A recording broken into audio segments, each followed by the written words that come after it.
Commissioner Osterkamp, I see your video is working. Could I get an audio check? Yep, I'm here. Okay, thank you.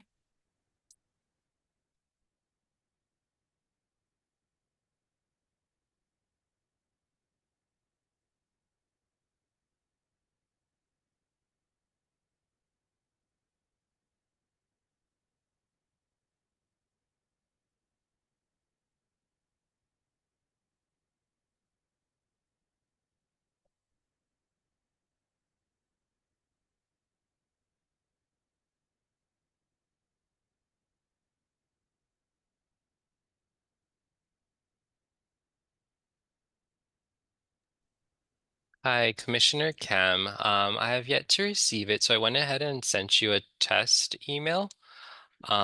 If you or once you receive that, you can go ahead and reply to it with your attachment. That way I know that you're sending it to the correct email address.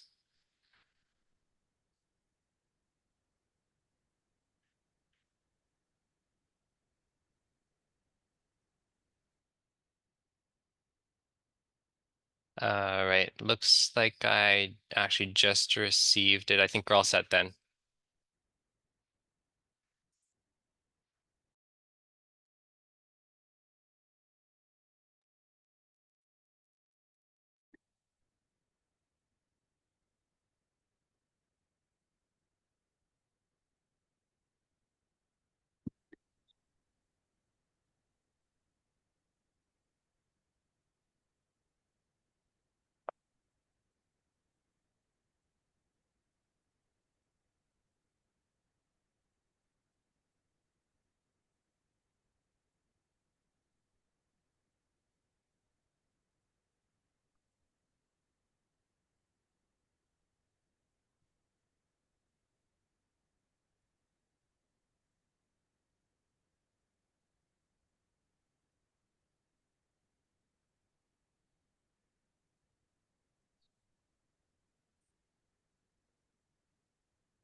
Aloha and good morning.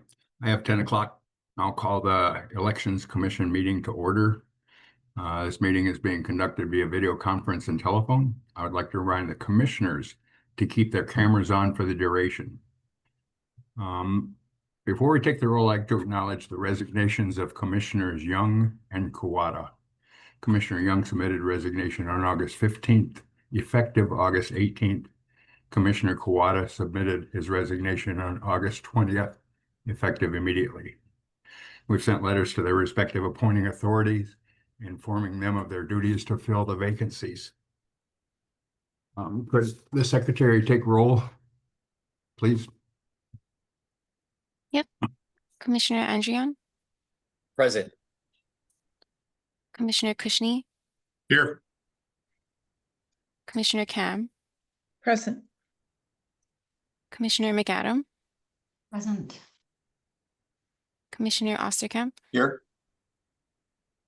Commissioner Pampalimu, excused, Chair Curtis. Here. Chair, there is a quorum. Thank you.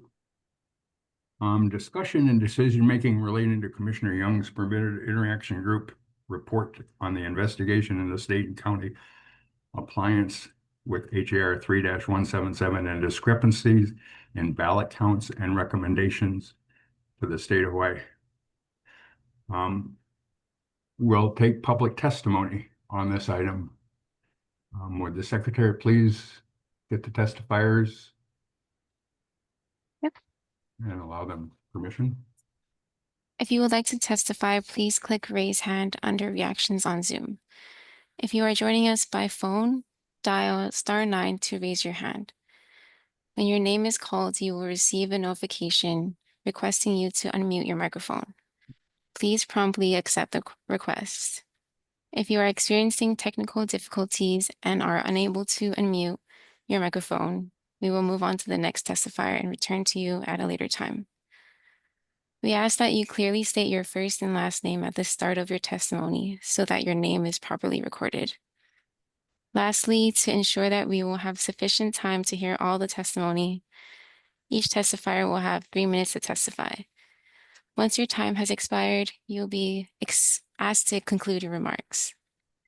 The first testifier is Nolan Chang, followed by Jennifer Hunt. Okay. Can you hear me? Yep. Good morning. Aloha, morning. Chair Curtis.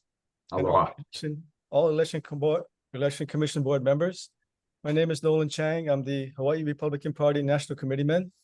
For your situational awareness, I wanted to share with you a letter I wrote recently to the Department of Justice. Here is an abbreviated version. I'm writing to request a thorough investigation into the Hawaii Office of Elections and Hawaii Election Commission due to numerous allegations and evidence of election irregularities, ballot fraud, chain of custody problems, and more. Based on the information I am submitting for your review, there are several issues that warrant a full investigation. 1, audit and ballot reconciliation concerns. Post-election audits are conducted using ballot images rather than physical ballots, which can be manipulated or duplicated. The final number of mail-in ballots counted on Kauai increased by 661 without explanation, suggesting potential ballot addition during the process. The final number of mail-in ballots counted on Hawaii Island increased by 19,000 without explanation, suggesting potential ballot addition during the process. 2, chain of custody problems. None of the counties are keeping chain of custody in accordance with HAR 3-177 453, which means the number of ballots collected by the counties cannot be accurately compared to the number reported counted by the state. Ballots transferred from Kauai to the state counting center were transported in unsealed cardboard trays, violating security protocols, HAR 3-177, 61. 3, signature verification issues. Signature verification is not conducted in the presence of official observers, and there are no logs or records to audit this process, making it non-transparent and non-credible. The number of ballots reported as signature verified is tracked by the statewide voter registration system, but counties do not report these numbers, leading to potential discrepancies. 4, transparency and accountability. The state and counties do not provide clear documentation or explanations for discrepancies between manual counts and official counts. Official observers are not allowed to witness key processes like signature verification and ballot envelope collection, limiting public oversight. I urge the Department of Justice to conduct a comprehensive investigation into these allegations and take appropriate action to ensure the integrity of future elections in Hawaii. I have attached all relevant documents, including witness statements and other evidence supporting these claims. In conclusion, to all Election Commission board members, out of all due respect, please be prepared for an investigation by the Department of Justice. Mahalo nui for your time. Thank you, Mr. Chang. Okay, the next testifier is Jennifer Hunt, followed by Paul Delorier. Hi, good morning. Can you hear me? Good morning. Yes. Thank you. I just wanted to sort of piggyback on what Mr. Chang had said and speak on the signature verification. I was an official observer for both the primary and the general elections, and I did reach out to the clerk to ask to be part of that.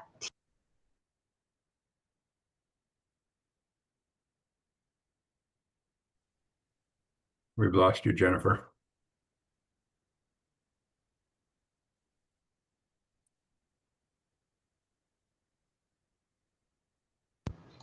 Can you hear me now? Yes. Yes, Oh, we got you.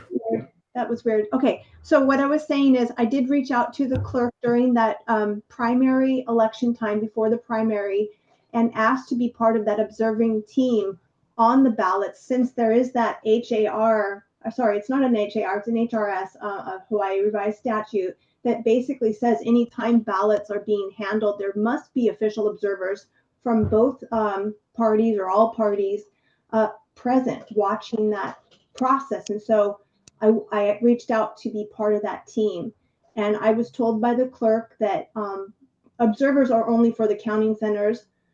But I mean, that's also true, right? We need observers in every point in when there is ballots being handled, because otherwise there's just workers handling the ballots, and that's actually goes against the statute.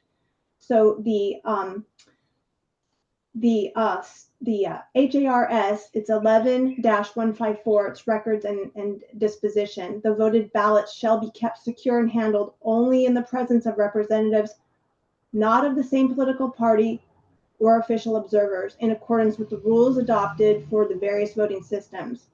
And it goes on. But I just wanted to reiterate that we have a breakdown in this process, from the drop boxes. No observers are there to see who's signing off. The lack of records in Maui County, and the general disregard for people who are asking for these things, who are wanting the elections to be secure, so we can all be, we all can say, well, if things are right and secure, then we're all happy with it, even if we don't like the outcome. But that's not happening, and so we really need to have some changes here. And I believe it's the Election Commission's duty to follow up on these investigations and these processes to allow for those changes to happen. I appreciate the time. Thank you so much. Thank you, Ms. Hunt. The next testifier is Paul Delorier, followed by Austin Martin. Good morning. Good morning. Aloha, Commissioners. My name is Paul Delorier, and I'm here on Maui. I have been an observer for 4 elections.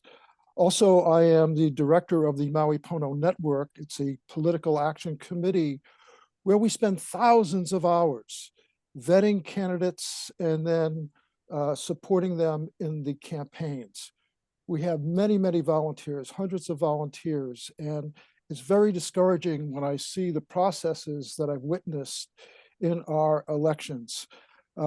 Let me start by just reinforcing what Jennifer was just saying. I tried to get into be an observer for the signature verification, and I was only able to go like 2 rooms away from where the actual verification was happening.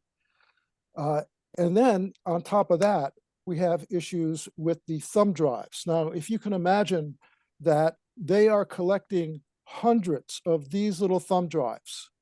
And again, they are not being monitored. There's no observers over these thumb drives. Basically, what happens at the polls, they take each voting machine has a thumb drive like this. They collect them at the end of the day, and then they bring them to the main counting center in our chambers. And then from there, HART puts them in their machine. They do not use the paper ballots that are verified by the voters as they put them in the machine. They use these thumb drives. These thumb drives can, first of all, be lost, misplaced. They can be changed also. They are vulnerable for hacking, even though Hart says that they are secure and that but there is ways that these devices can be hacked. And I've talked to several computer experts and they said it's not a big deal to do that. Then we go from these thumb drives, we go into Hart's machine. And if we look at what's happened there, I have seen from election integrity groups how they can change these computers midway through. So even though there's verification happening on a few ballots, there's aspects of that that can be manipulated within the Hart machine itself. Then there's the transfer of this over to Oahu, to their tabulators. First of all, that transfer process is also vulnerable, as well as the tabulators themselves. I have seen it time and time again, where they've shown where I was with a group in California, and I asked them, can you go hack Alaska? So they got into the county tabulators in Alaska. Thank you. They had the codes. So again, I'm very concerned about all of these different aspects. We had a petition put out about Scott Nago to. Thank you, Mr. Delorier. Okay, Okay, the next testifier is Austin Martin, followed by Tara Rojas. Aloha. Thank you for having me. My name is Austin Martin. I am the chairman of the Libertarian Party of Hawaii. I represent the libertarian movement out here in a big way, and I've definitely been here before, and I've been watching these problems unfold for several years. I was an election observer in 2022 when I attempted to report serious misconduct. I was threatened with arrest and removed from duty.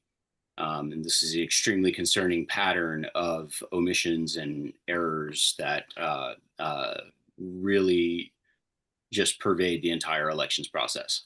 In Title II, 19-3, what is it, subsection 8, every public officer by law required to do or perform an act or a thing with reference to any provisions in any law concerning elections who willfully fails, neglects, or refuses to do or perform the same, or who is guilty of any willful violation of any of these provisions thereof, is guilty of election fraud. I believe that's misdemeanor election fraud. It's a pretty substantial charge, though, and would be relevant to this discussion. Because earlier this year, I attempted to get the statewide voter list, which by law should be available from the Office of Elections. The Office of Elections declined our request, so we are not able to have the statewide voter list. And there's a problem because there are discrepancies between the counties and the statewide list. And for the purposes of running a political party, we definitely need our data that we're entitled to by law. So their willful refusal to provide that is a little bit mystifying and troubling. I'll be honest, I watched them do things in the 2022 primary that made me feel like it was not at all secure, including things that specifically violate statute. That was systematically covered up. Everything I had to say was covered up. I got threats. I got all kinds of stuff. It was bad. It was really, really bad. And all because I tried to tell the truth. And there are a lot of people who've been working a long time here. A lot of people who have had to suffer in order to get us to this point, to get people to listen. And I think it's a violation of the law to not take action on the matters here, regardless of which party it helps or hurts. Let the chips fall where they may and do the right thing. That's what we're here to do. We care about our ohana, we care about our aina, we care about our people. And this is our only way to really restrain the abuses of government that are happening every day in Hawaii. It's a disaster. Things are falling apart. And this election process is the core of fixing it. You have more than enough evidence to act. You have more than enough going on to know that this is wrong. You have a chance to do the right thing before the hammer comes down, and it will come eventually in one form or another. If you make peaceful redress of grievances impossible, you make much less desirable options inevitable. And I would just hope that you guys remember that what you're doing has consequences. Thank you, Mr. Martin. The next testifier is Tara Rojas, followed by Shelby Billionaire. Aloha, Tara Rojas. I'm going to Aloha. echo what everyone said, that it is time that truth prevails. It is time that Pono prevails. It is time that Hawaii stands in truth. The truth of the matter is that there is corruption at all levels in this election process and in the standing of the state as well. This is not a state. It's a belligerently unlawful, illegal, occupying fake state of Hawaii. Thus, for 132 years, we've lived in this corruption. So this agenda item, we need to make sure that it stands, as we heard last meeting and previous meetings, that for some people it has been a year or so. Again, just trying to get their basic right to be heard, especially when they're calling out things that are wrong. They have these complaints that until we really kept showing up, kept insisting that laws and rights are upheld, did it finally happen? So there are going to be consequences for being unlawful, being deceitful, and being a part of this continuous corruption of the fake state of Hawaii, which does not have jurisdiction. However, in the meantime, we can rectify what is wrong, and we have it on today's agenda item, the 3 agenda items. And so putting that for the record, as well as even if resignations took place, if they were a part of it, everyone is accountable. So we have the records of the minutes. We can look at the decision making, and mind you, a lot of the meetings, the minutes were not even correctly written or things were included. That's why we had to keep on to make sure that the meetings didn't continue on as they have been, just shutting the voice out, shutting the voice of the people out and those representing the voice of the people, so that, again, Pono and justice prevails. So that's all I have to say. And that will go for next 2 agenda items as well. Same thing. Let the truth prevail, let Pono prevail. Thank you. Time corruption. Mahalo. Okay, the next testifier is Shelby Billionaire, followed by Janet Mason.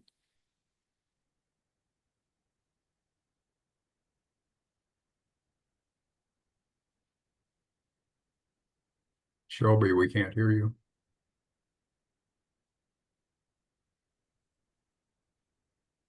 Can you guys hear me? Can you guys see me? I don't see my video. Am I blocked off? I don't think so.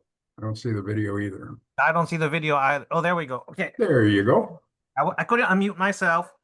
So Chair Curtis, just to clarify, are we talking about each item agenda on the agenda or just this number 3? This number 3. Okay, gotcha. Okay, I did send another email. Thank you guys for the time. I'll just make this one real quick since I already put it on Facebook and I highlighted it up now. We're filming on Instagram and all these things to spread the truth, because not all of it is Chair Curtis's fault. I know everyone wants to point the finger because Scott Nago is actually in charge. But, you know, we have massive discrepancies highlighting the 19,000 ballot discrepancy in Hawaii County, 3,772 in Kauai. You got Peter Young, who's coming on brand new. I like the guy who was turning a new flavor, and then he quit and resigned for unknown reasons. Kawada, we never got along. He always said no, like Brenton Ava, and now he's gone. To me, when you're leaving the scene of the crime, and you're in a high position of volunteerism and you don't have to leave, you're still in your term and you finally quit, you know something's wrong. It's like the rats are leaving the ship. They don't want any liability. I've already reported this to the FBI, to DOE, Department of Law Enforcement. I know the Republicans are watching. I sent them the emails. They're on the listening tour. You got Diamond Garcia, Rep. Shimizu, they're listening on now. When I check the participant list, these are major federal fraud concerns, which concerns DOE, Department of Law Enforcement, because it's above city and county. The cops can't do nothing about this, why people are getting away with it. And you guys are inspiring me to get full transparency and justice for everyone who's listening on Instagram land, Facebook land, X land, Kenny land, whatever is going on. What's the point of us running for office, telling us to vote if the elections are rigged for the Democratic Party? And there's not even going to let people in because I'm trying to make the third party. I'm the chairman from the Ohana Unity Party. And because I don't trust the white devil's pale skin after watching Chief of War, they might try to go my back and make this Elon Musk America Party. So just in case, we pulled paperwork right here to show all of you. We pulled paperwork for the America Party. Carl Dix is now the chairman for the America Party. We didn't get along with Austin Martin because he took the money from the Libertarian Party, screwed the marketing budget on the radio and some other things.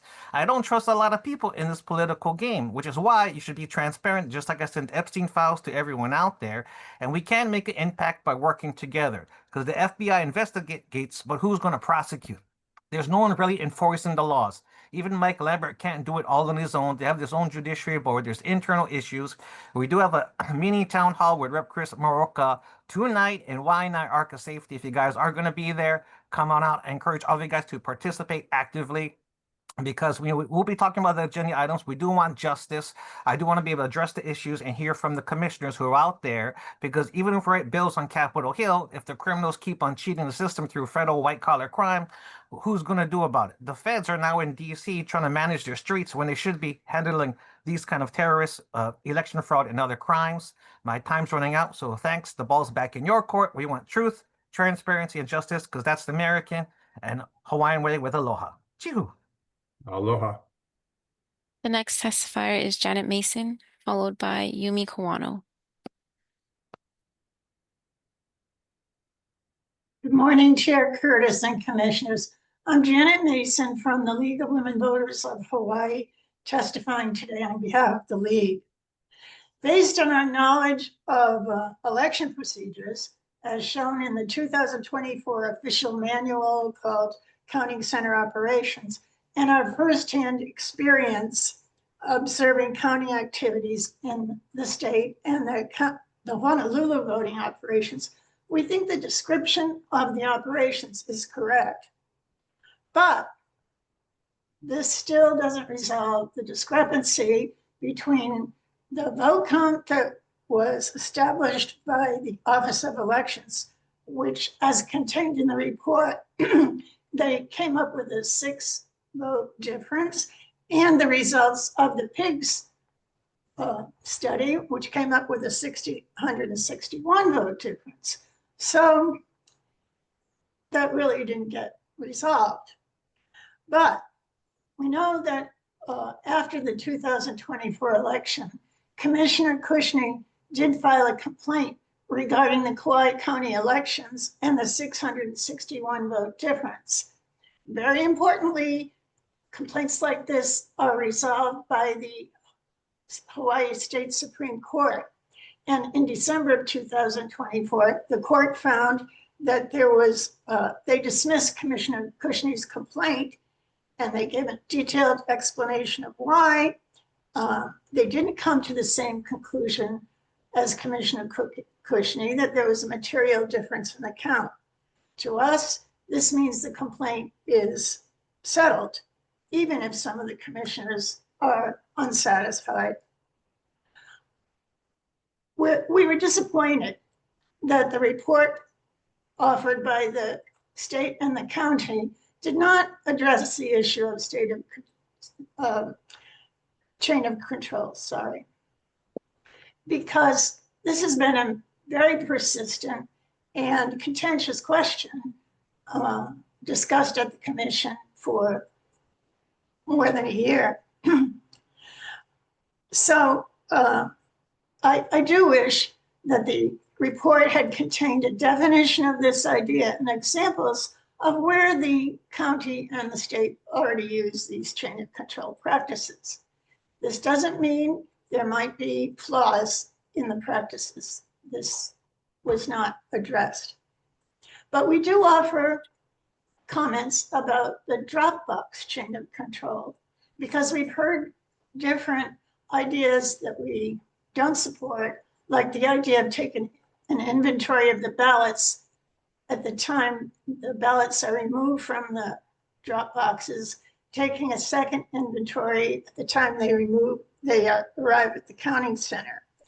We don't support this. Instead, we think this is a situation where security is what you're trying to achieve. So it is better to have secure removal of the ballots from the drop boxes put into a locked container before transporting the ballots to the counting center. Thank you. Followed by a count and then counted at the counting center. Locked vehicles, locked containers preferred. Thank you, Ms. Mason. The next testifier is Yumi Kawano, followed by Jamie Detweiler.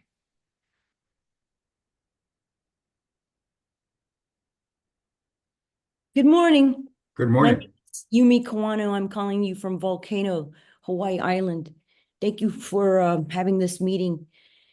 And thank you for the people who brought this to my attention.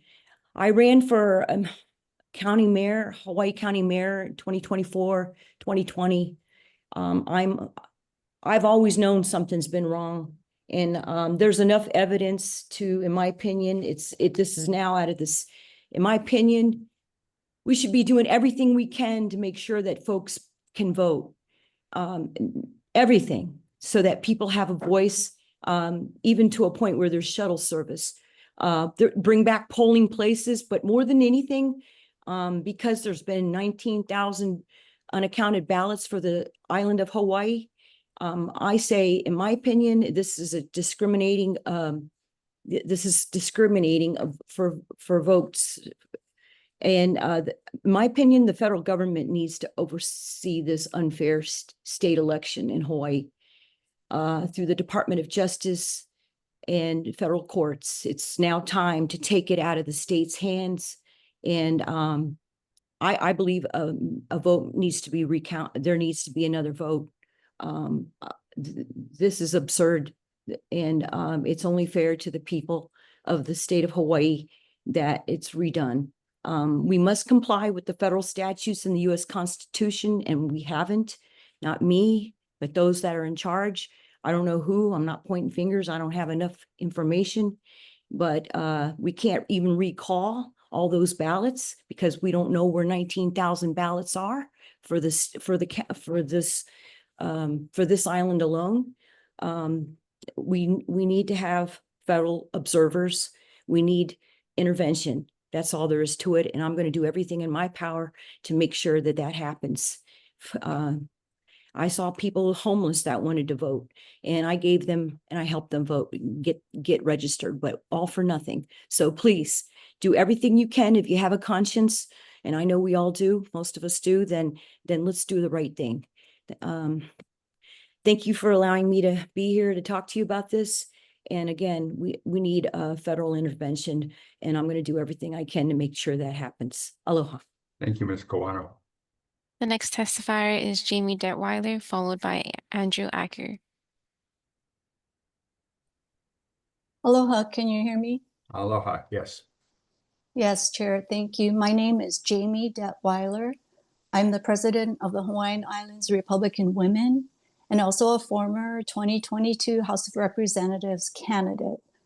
Today, I'd like to testify on agenda item number 3 in support of Commissioner Young's and his team's recommendations from the PIG that was conducted. I think it's really important to focus on those points. I'm not going to go over every single one of them, but I will highlight the first 2 points. To hold the state and county officials accountable for what happened during the 2024 election.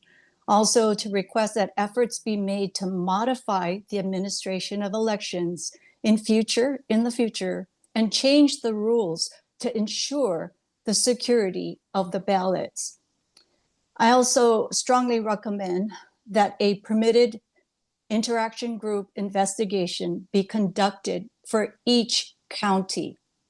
I'm very glad that it was done for Kauai County, and it should have been done.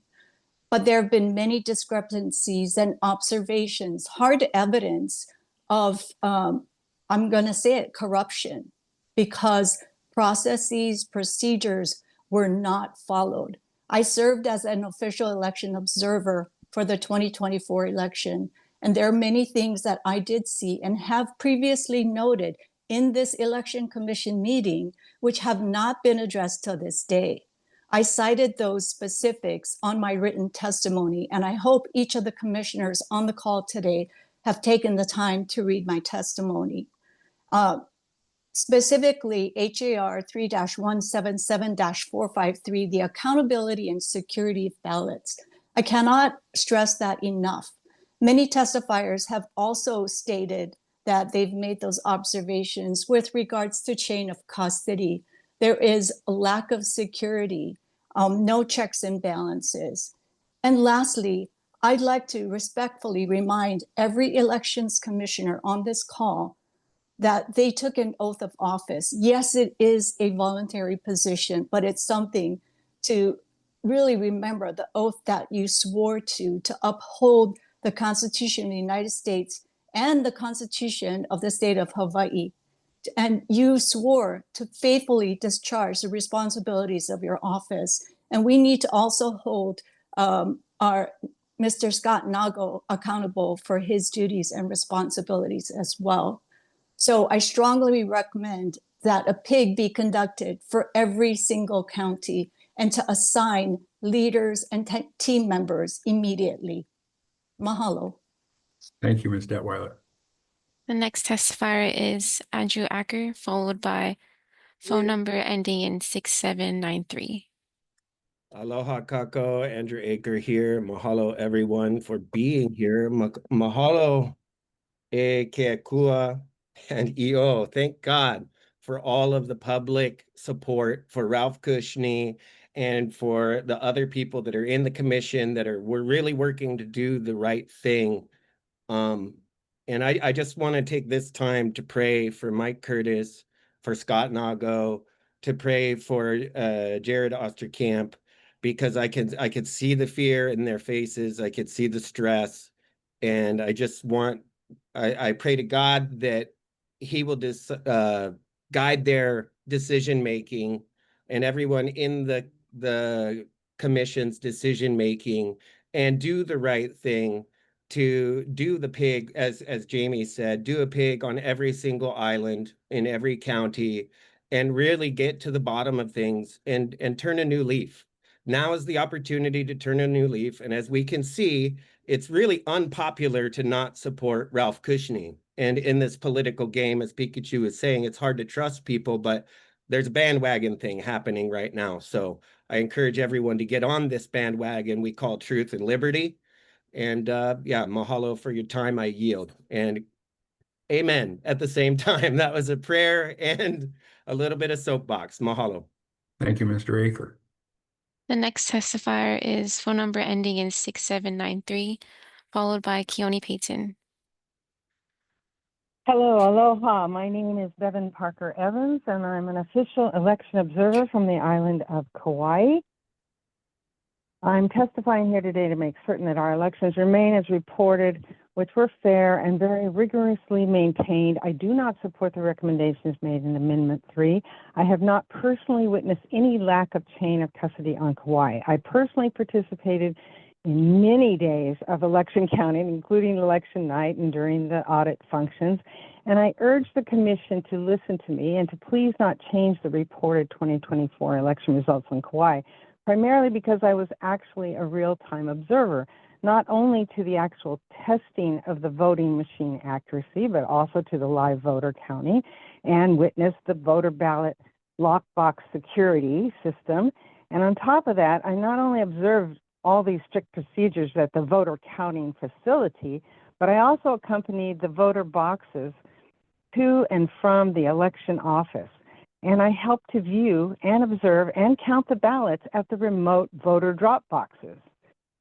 In each event, there were several observers of different party affiliations, and we all had to agree on the results and the number of ballots transferred from the voter drop boxes, et cetera, to our vehicle, and then to transfer them to the election officers. And at each event and at each stop, we had to initial and verify it.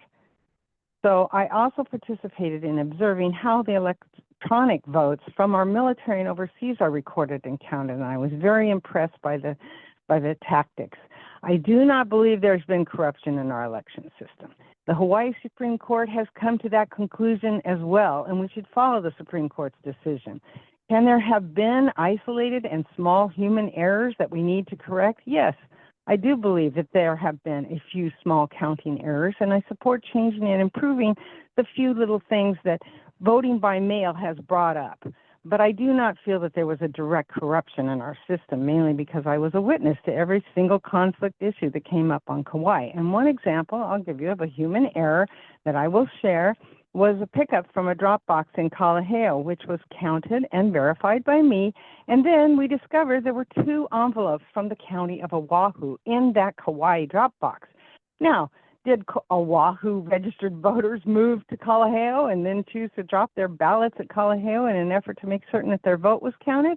Or did a visitor and family member from Oahu who was staying with friends and family in Kalaheo believe that they needed to vote on that day and they dropped their box at Kalaheo? And either reason for the 2 envelopes we discovered at the Kalaheo drop box should not have canceled those votes for Oahu, and they should not have been counted as Kalaheo precinct votes either. This is one example of how 2 votes from the pickup count may have been different from that of which the county received. But either way, it was well documented in every office. It was discussed by the election officers and the election team at both the voting center and the election office.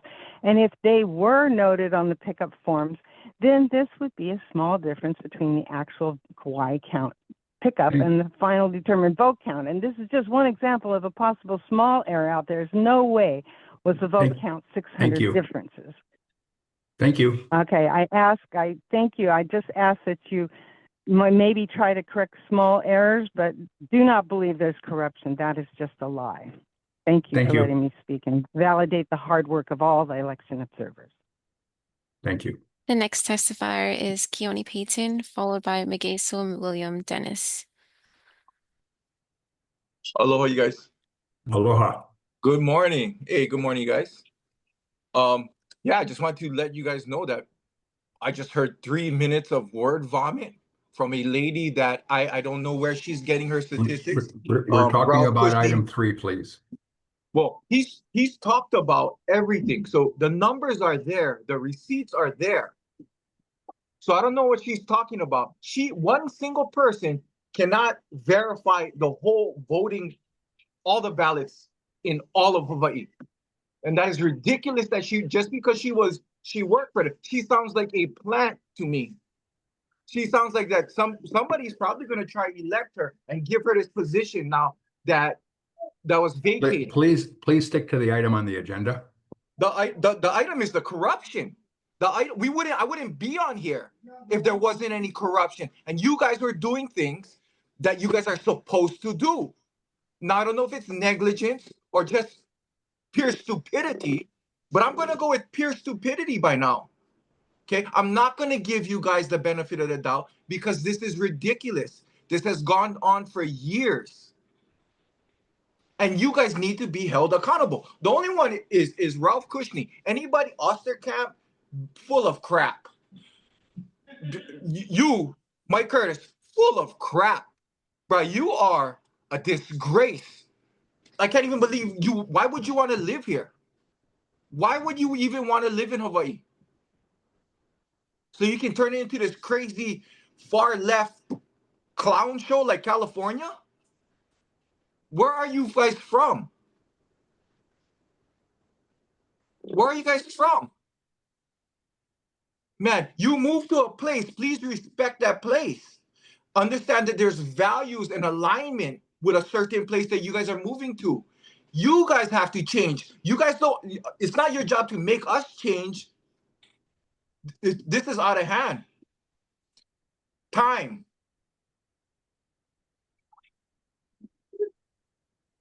I yield. Thank you. The next testifier is Magesa William Dennis, followed by Susan Strom. Good morning. Good morning. My name is Magesa William Dennis. Thank you to the commission for forming a PIG committee to investigate 19,000 missing votes on Big Island that could have changed the outcome of many elections. I support Ralph Kushney in his efforts to pursue truth and fair elections in Hawaii. As I mentioned during my Kauai testimony, and applies to those involved in Big Island elections, is this: anyone participating in election fraud during the 2020, 2022, 2024 elections needs to resign, lawyer up, or become a whistleblower for participating in the overthrow of the Republic form of government by your involvement in an unfair election in support of the UN agendas 2021, 2030, the COVID-19 hoax, and the experimental bioweapon, or better known as crimes against humanity. It is no secret that mail-in voting is the most insecure way of voting. Machines are hackable and susceptible to software that can flip votes, and admin access by unauthorized personnel, and more is real. We need a holiday for elections. We need in-person voting by voter ID with watermarked paper ballots and same-day hand counting of ballots in real time.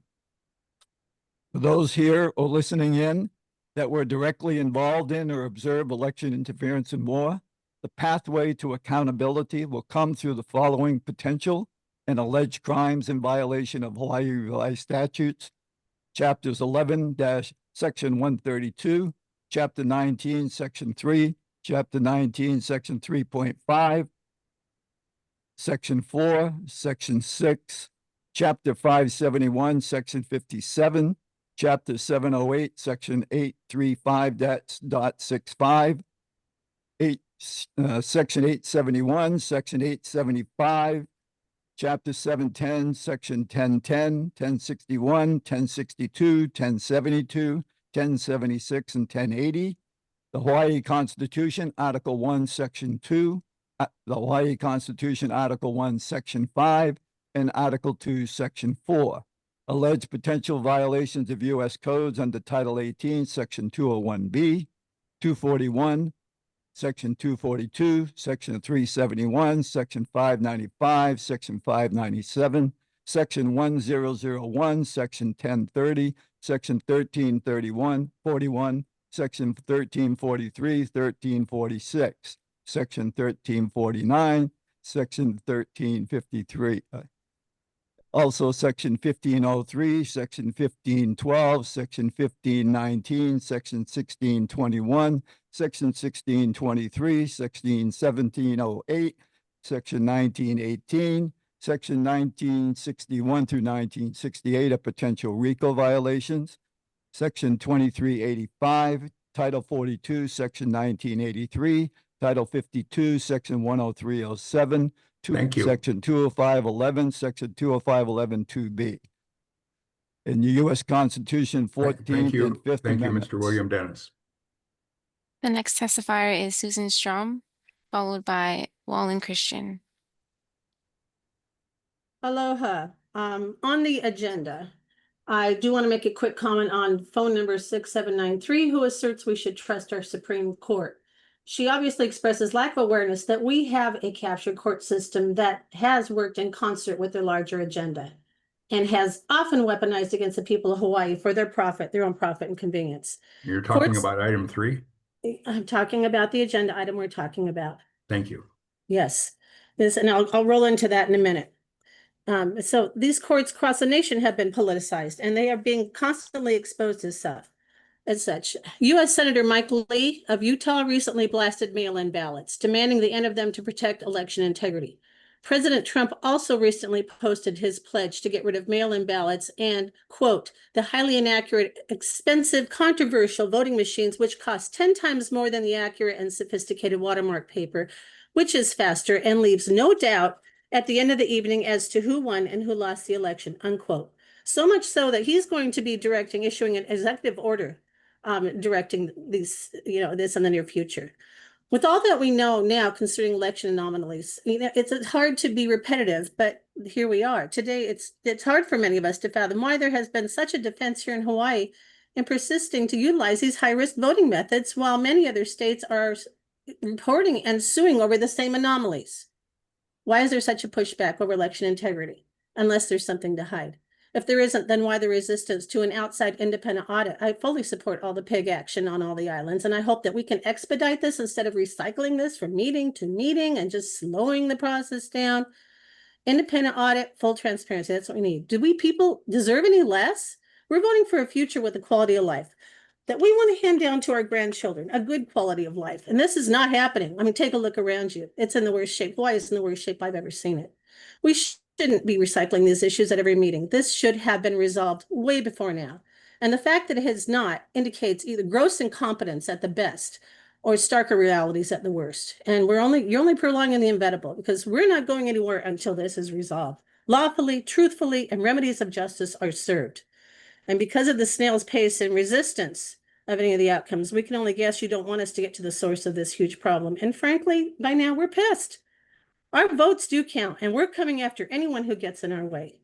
And I call on Scott Nago to step down and any complicit election officials, county officials immediately, so we can get forward and expedite this process for the sake of the people and the future and the health of these islands. Mahalo. Thank you. The next testifier is Wallen Christian, followed by Tamara McKay.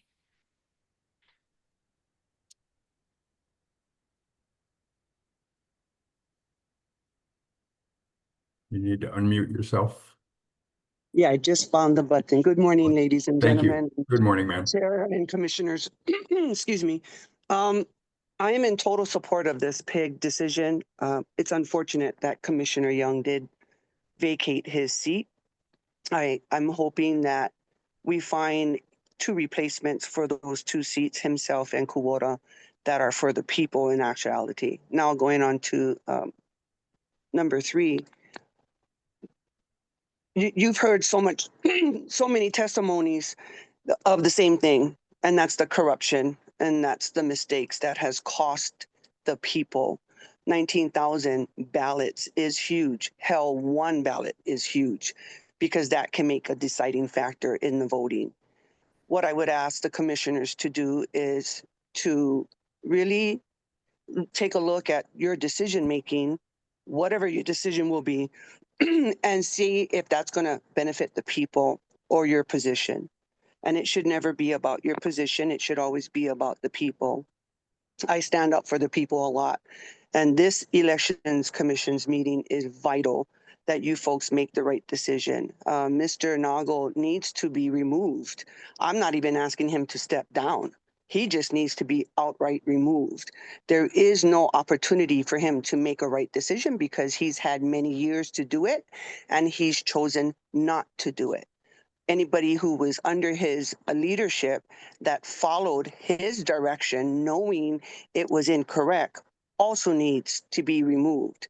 And it's really difficult for the people to trust in a system that's not only broken, but blatantly disregards the voice of the people. And I think that right now you have an opportunity, those of you that are on this commission, you have an opportunity to make things right. I fully support Ralph Kushney and every other commissioner that stands for the rights of the people. Please do not make this about your job because you're not getting paid for it. But as it was stated before, you did take an oath. And that oath is to stand up for the Constitution, both of the U.S. and Hawaii Constitution, but more importantly, to stand up for truth and for freedom. This voting system we have is supposed to be about our freedom, and it's not. We've been hijacked by those that are in position that would rather have a position of power for themselves and for those that they work under rather than for the people. So I just ask that you guys make the right decision. Let's move forward from this because 2026 is right around the corner. We do need to correct the ballots as well. And I'm just going to throw this in real quick if you folks don't mind. Hawaii Constitution, Article 2, Section 4, and I've testified on this before on the primary ballot. Please take out the party affiliation because that is against the law. And with that, I yield. Mahalo. Thank you. The next testifier is Tamara McKay, followed by April Lee. Thank you. Can you hear me? Yes, ma'am. Okay, thank you. Aloha, Chair Curtis and commissioners and community members. I am Tamara McKay, it's pronounced McKay, and I am with the new Super PAC Aloha Conservative Alliance. As I mentioned, we are a new Super PAC for candidates and grassroots efforts to bring together communities with conservative values and educate them of their rights, participation, and protect our people in Keiki in the state of Hawaii and across the nation. I am testifying as a concerned citizen regarding the ongoing breakdowns in Hawaii's election administration. The foundation of lawful government rests in the transparent, accountable, and trustworthy elections, a foundation that has been severely compromised.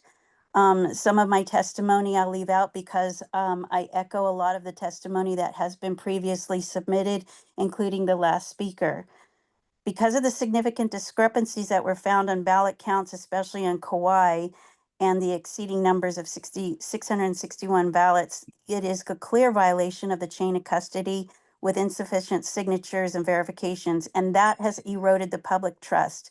That is a message that we need, that we are sending to the leaders of the state of Hawaii, and this isn't a political effort. This is across party lines, as corruption lies within the system in all areas, and that is what we are trying to address and eliminate.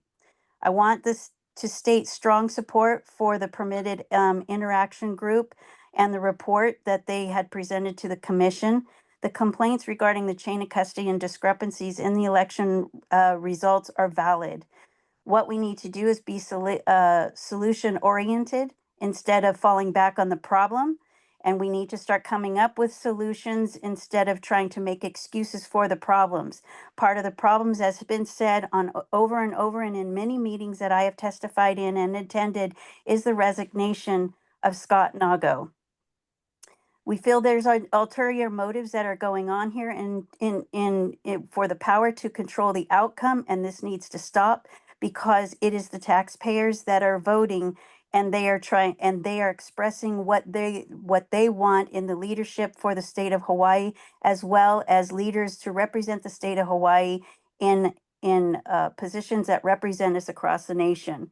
Some of our representation is very embarrassing, and the majority of the citizens in the state of Hawaii they're not keen nor supportive of this type of representation. It's embarrassing. PIG recommendations include official audits and ballot in envelopes, a formal hearing, and rule changes to require daily published counts and explorations for any discrepancies going forward. And we would like to see established legal grounds for removal. As already outlined, Hawaii law provides clear grounds for removal of elected officials for willful law violation of elected statutes, neglect of duty, or obstruction of official operations. These findings from PIG, especially the disregard for chain of custody, unexplained ballot increases, and noncompliance with administrative rules qualify as removal grounds of a HRS 19.3 and 414D 138. Thank you. Thank you. I appreciate your time. Aloha. Aloha. The next testifier is April Lee, followed by Jared Medeiros. Aloha and thank you. And I just want to reiterate what Tamara just said, because absolutely, I think that we have a problem with our citizens don't even think that they mean anything, and therefore their own individual significance in controlling their fate is spiritually being affected. We had a presidential election. We were the lowest turnout in the nation. That's very upsetting to me. I've been a vet registrar until I got to this state. They made it so difficult. And I get to this state and I see that all these things are going on and no one's getting fired. There's nobody, and we've got a Hawaii judicial court. We've got a court stating there were falsified records submitted. that immediately should have activate a pig on every county, especially when you add up all the other things that have been discovered. Why aren't we, and I hold you, the honorable volunteers, to now be the ones to stand up for us, because we don't have too many options. You are our lifeline. I praise and thank Ralph Kushney.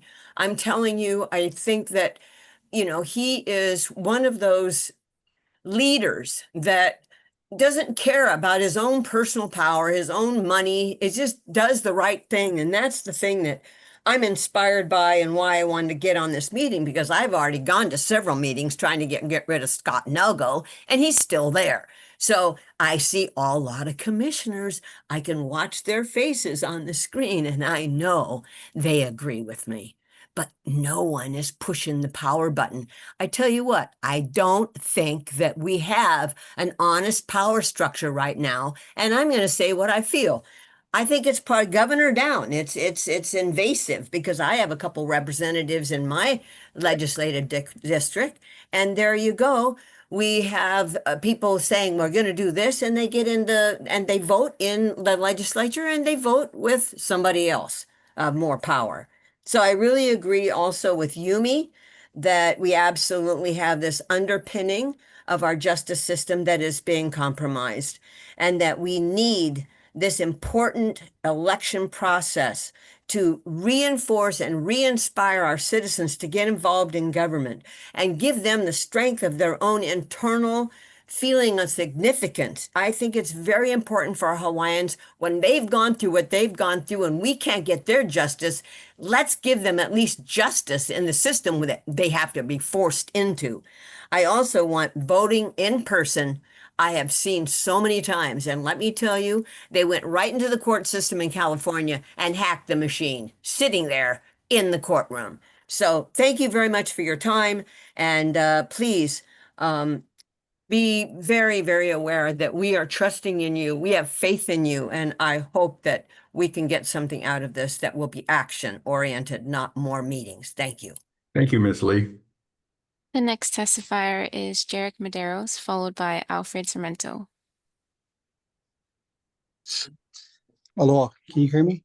Aloha, Mr. Medeiros. Aloha. Hey, so this whole thing that's going down, to that caller that is remaining anonymous from Kauai that's claiming there's no corruption. She's a plant trying to get into this next openings that they have here. I just jumped on not too long ago, so I don't know which commissioner stepped down, but I see some commissioners still on there, but I really think they should step down too. People like, McAdams, Hal McAdams. This cheating for the Democrats, I tell you guys right now, I really not about. We're talking about item 3. Hey, please never interrupt me, man. It's my 3 minutes. Don't tell me what I can talk about. All right. You part of the problem. In fact, you are the problem, Mike. Okay. Now, when the FBI comes down to this investigation, guess who's going to be up there in agreement to put you guys behind bars or penalize you guys to the max? Me. I'm going to be on this call waiting for you guys to be penalized, supporting the penalties. Because it's people like you, Mike, Scott, McAdams, Osterkamp. You guys are ripping off everybody's constitutional rights. And for that, you guys should spend your life in prison. What a disgrace, man. Just because of you guys, yeah? The Democratic Party shouldn't be able to freaking run in the next election because of you guys, because of the cheating that you guys are doing. Listen, we go back to 2020, huh? Our county was never supposed to have one guy like freaking Mitch Roth to be our mayor. But it's because your guys' cheating ways, he became the mayor. And because of that, he handed over jurisdiction to the state of Hawaii. The problem here, guys, is the state of Hawaii. Okay? Today, since we got the upper hand, everybody who's listening to this testimony, we have the upper hand today. We need a motion to remove Scott Nago today. They do not have enough people there.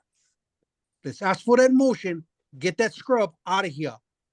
And next to follow, McAdams and Mike Curtis. All you three people right now, yeah? You guys should be scared, man. When you talk about FBI, corruption, and you guys' faces is right there. Listen, everybody on top of this meeting right now, we all for it, but to get rid of you guys. But I tell you guys right now, what needs to be done is the county should have its own election and the state should have its own election. Don't mix it up. County's jurisdiction is higher than the state of Hawaii's jurisdiction. And right now, the county is following the state when it should be the other way around. Understand, we shouldn't be following the state of Hawaii. It's an illegal government entity unlawfully asserting their laws in Hawaii. Thank you, Mr. United States Medeiros. Constitution is out, man. Bring back the Hawaii Constitution so you guys would not have a chance to stand what you guys doing right now. I yield. Thank you, Mr. Medeiros. The next testifier is Alfred Tormento, followed by Tara Malia. Aloha, Chair and Aloha. members of the commission. I want to thank you all for serving. I wish to speak on the agenda item briefly. We have a problem here in Hawaii at the elections. The number of votes that are up, that are changing constantly, the reasons for these discrepancies really this whole thing needs to be addressed, because our basic understanding of Hawaii's people for our representative democracy is at stake here. I'm not going to sit here and attack any individual at this point. I just merely ask you all to think about this. Hawaii has the lowest voter participation rate in this country. We used to, I'm 67, I've been volunteering for Office of Elections since at least 2000. I've been everything from VAO, to a poll watcher and and I still open ballots today in the last election. My point is, if there's any indication of problems for simple addition and subtraction, we're not talking calculus, we're not talking major problems here.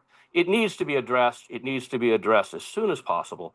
And we need to verify, we need to encourage people to understand that we have free and fair elections here. I hope that you as commissioners will do what is right to make sure that our elections moving forward do not have an opportunity for fraud. Because unfortunately, when you have unexplained or various when you have various numbers being debated over the months about how many things are wrong, that looks bad to the people of Hawaii, and we owe them better than that. And I thank you for your time. God bless you all. Mahalo. Thank you, Mr. Sarmiento. The next testifier is Tara Malia, followed by D.R. Williams. Hello, my kako, Tara Malia Gregory for HRP District 18, the chair, and also Mauna Lua and East Honolulu Regional Vice Chair. Thank you for the time to speak. I stand in full support of Tamara Mackay, Nolan Chang, and Wallen Christian's testimonies. I resonate everything that they said. And I just want to say thank you so much, Commissioner Ralph Cushney, for your diligence once again. I will acknowledge you every time because without your persistence, these records would still be hidden from the public. And you stood pretty much alone until the alarm was sound, and now here we are.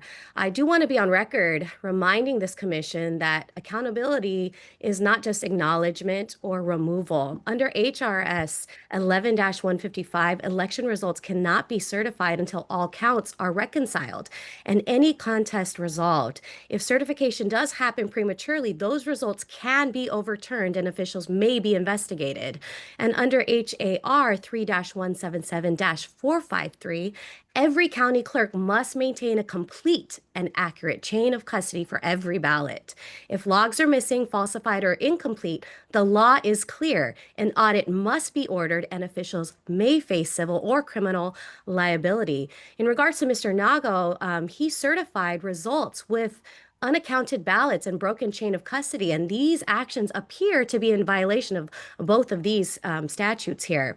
I call on this commission not only to remove him from his position, but also to refer this matter to the Attorney General for investigation and prosecution to the full extent of the law. The people of Hawaii deserve to know that when laws are broken, consequences follow and that their leaders are not exempt. I also want to refute any claims that were spoken of on this call that what we're seeing is human error. That's simple and small. Claiming hard work, unfortunately, is not a defense when it comes to numbers that do not reconcile. A 19,000 plus ballot discrepancy in one county is not logical or credible, and it's not acceptable. These are not clerical mistakes. They are systemic failures. 2 commissioners have now resigned, and this is critical. This moment doesn't erase this accountability. It makes it even more urgent. So the public cannot trust a system where responsibility disappears when pressure rises. And that's why I urge this body to establish a permitted interaction group for each county, like specified before by Ms. Detweiler.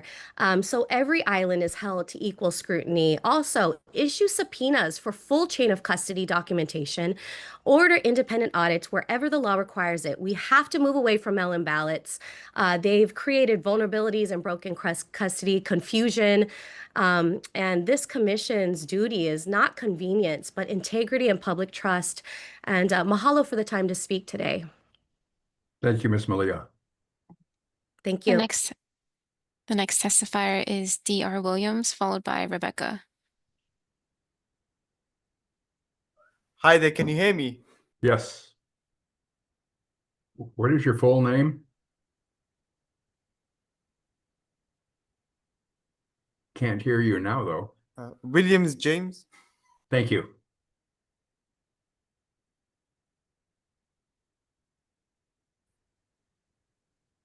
Lost your audio.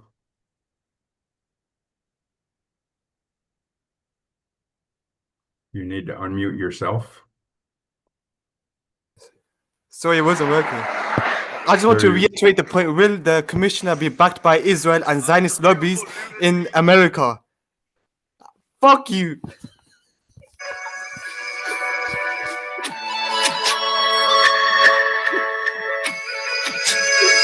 Thank you. The next testifier is Rebecca, followed by Doug Pasnick. Rebecca, please state your name.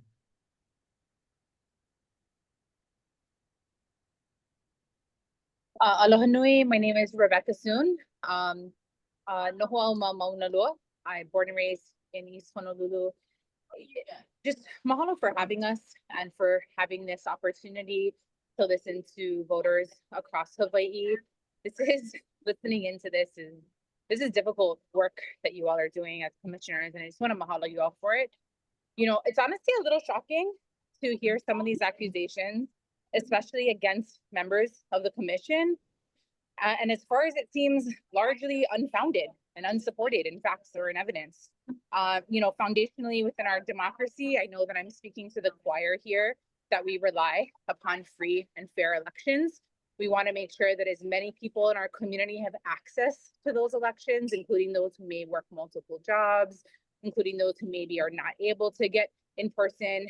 It's important that folks have the opportunity to be able to vote in ways that they can cast their vote no matter what time of day or night, and have access to our polls. You know, the Election Commission, kalamai for the background noise I have here, but you know, the Election Commission has a really key role in ensuring that our elections are fairly run for everyone. And I want to resonate with people who are expressing those concerns. Every single vote does count, but some of what I'm hearing sort of suggests that certain votes should not count. Certain votes should be thrown out of questions or out of, again, there's sort of this general overarching accusation that's being made that it doesn't seem as well supported. I've read through the materials that were provided by the Permitted Interaction Group. It seems a little bit dangerous to me, to be honest, that some of the numbers that were thrown out by the Permitted Action Group were suggested when in fact the actual difference at the county level was only about 6 votes. Those 6 votes are incredibly important. Don't want to diminish the importance of those, but to suggest that it's in the hundreds, to have that coming out of the commission, honestly, that's really concerning. I look to the commission, and I think many voters look to the commission to make us feel confident in our elections. And so to hear some of the doubts being cast from the commission itself, without proof and without evidence is really concerning. So I want to offer a voice of one, appreciation first and foremost, because the work that you all are doing is extremely difficult and is extremely important. But second, want to offer sort of a voice that, you know, I think aligns with some of the folks here, but doesn't, and maybe perhaps in the net result. We need to feel confident as a community in our election results. And I think that I want to encourage the commission to have a high bar on the information that it puts out without documentation and proof. And I feel very confident in our election processes, and I want us to work towards those positively without unfounded accusation. Mahalo. Thank you, Rebecca. The next testifier is Doug Pasnick, followed by Keikilani Ho. Mr. Pasnick, aloha. Aloha, can you hear me? Yes.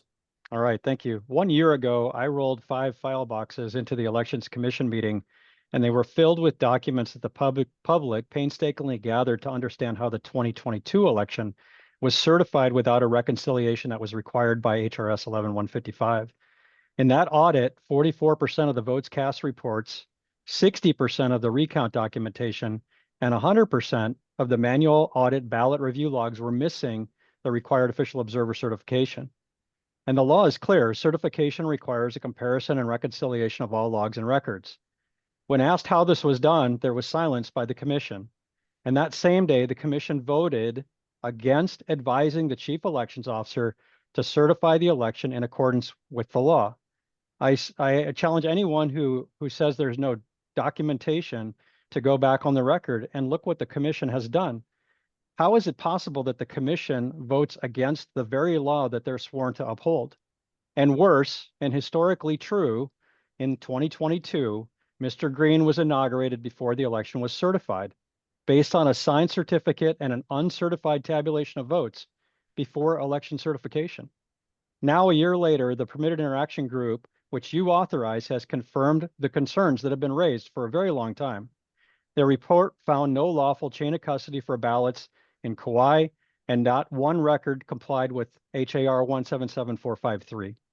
Ballots increased without explanation, and yet the chief elections officer certified the results anyway with no reconciliation. And that's not transparency, that's not integrity, that's malfeasance. And what has Mr. Nago said in response? Letter after letter, he tells you to trust the system, and he blames, quote, human error, or says that the counties can do it, quote, their own way. But there's no law that allows the counties to rewrite chain of custody requirements, and there's no law that allows missing records to be excused or rewritten after certification. Reportedly, 83% of the ballots in 2024 had no chain of custody records. That's over 400,000 ballots counted without documentation, and yet they were certified. So I ask, is the commission exist to uphold the public trust in elections? Then how can it justify overseeing the certification of results when the required records are missing or falsified? The people of Hawaii deserve better. And let's be honest, 2 commissioners resigning, perhaps unwilling to be complicit in what this commission now chooses to ignore. Chair Curtis, you've presided over votes against the law, you've ignored sworn evidence, and you've dismissed public testimony as, quote, baseless claims. This is all on the record, and I renew my call that you should resign.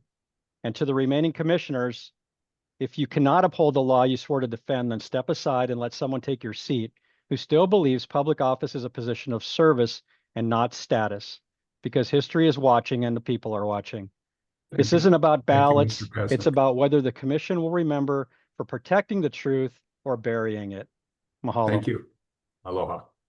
The next testifier is Keikilani Ho, followed by Lopez. Ms. Ho? Aloha. Aloha. Hi, Hi, my name is Kikilani Ho. I've been testifying on these meetings for the past 3 years, and today I just wanted to observe. But upon reviewing the current agenda item, it closely mirrors those from the previous meetings. And in fact, the past few agendas appear to be repetitive, merely echoing prior discussions without demonstrating any significant progress. And this pattern raises serious concerns about the effectiveness and purpose of these meetings.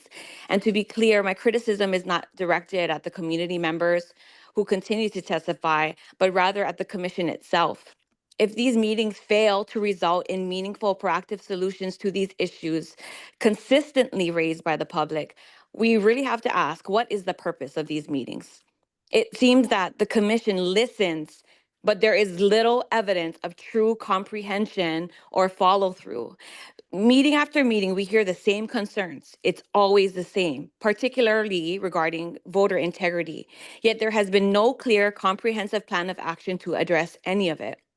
And were these roles compensated, the commission?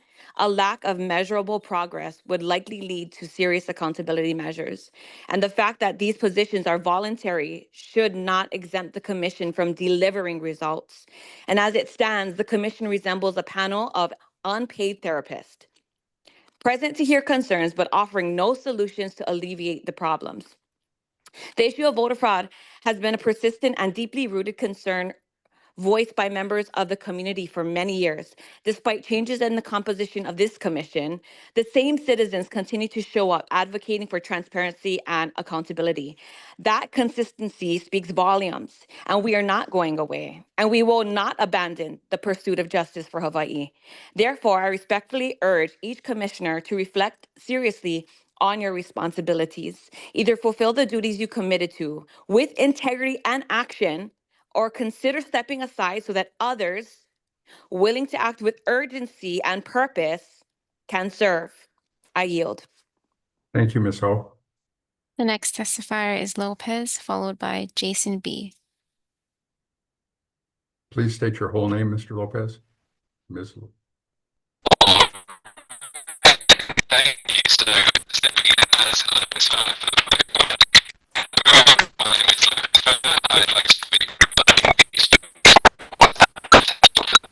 Lopez, you're coming in broken.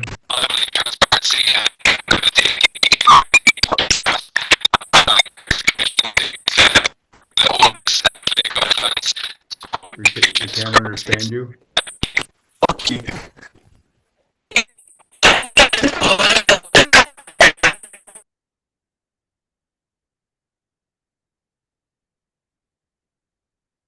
Thank you, Mr. Lopez.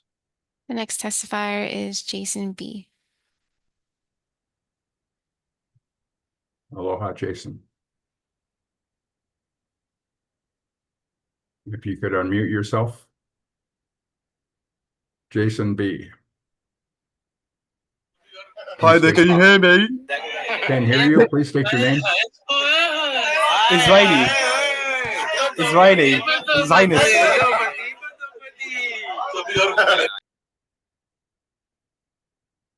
Thank you, Jason B. The next testifier is Mary Healy. Ms. Healy.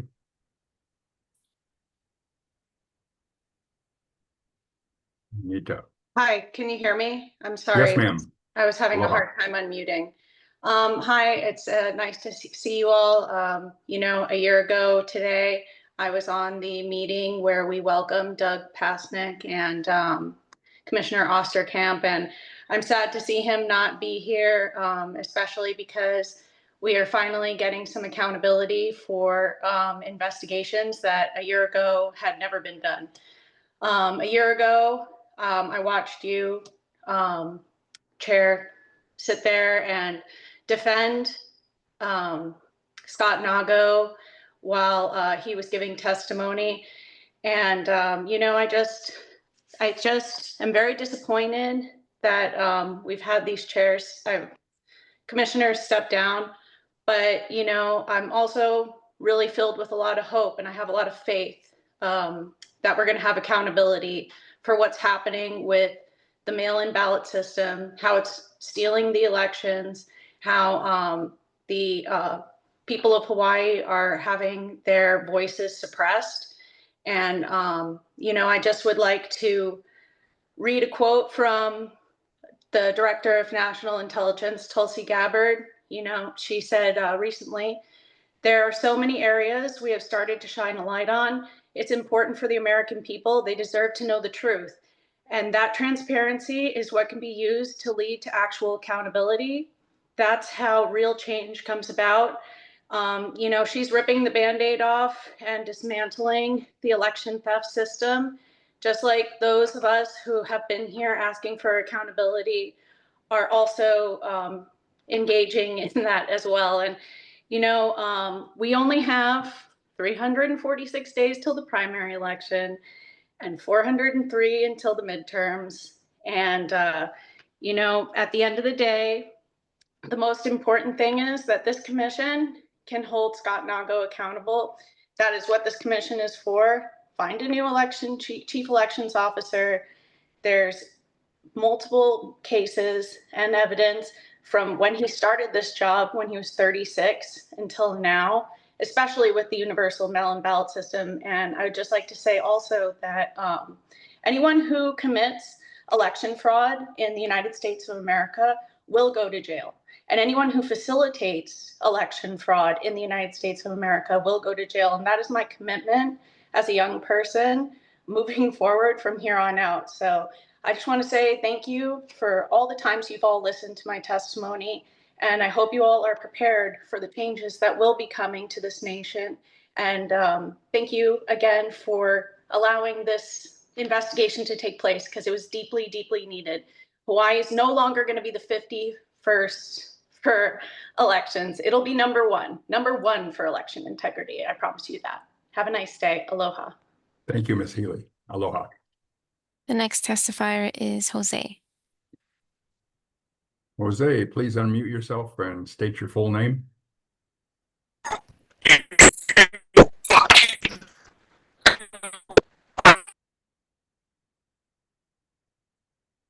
We still can't hear you.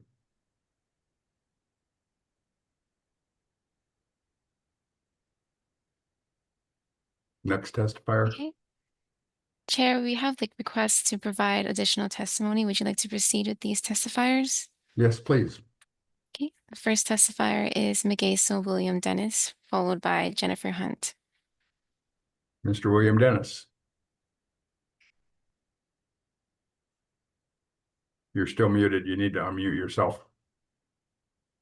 Okay, thank you. There you go.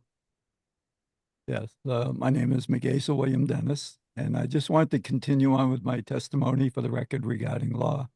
I support Ralph Kushner in his efforts to pursue truth and fair elections in Hawaii. As a reminder to those involved in election interference, these violations I read include the U.S. Constitution 5th Amendment and the U.S. Constitution 14th Amendment regarding due process. I want to thank you for allowing me to express lawful opinions. As members of this commission and those who participated in the alleged offenses, that you ponder either to choose resignation or become a whistleblower after you lawyer up. Thank you for your attention to this matter of fair elections. Mahalo. Thank you, Mr. William Dennis. The next testifier is Jennifer Hunt. Ms. Hunt. Thank you so much. I just wanted to add to my testimony earlier about the HAR 3177 discrepancies.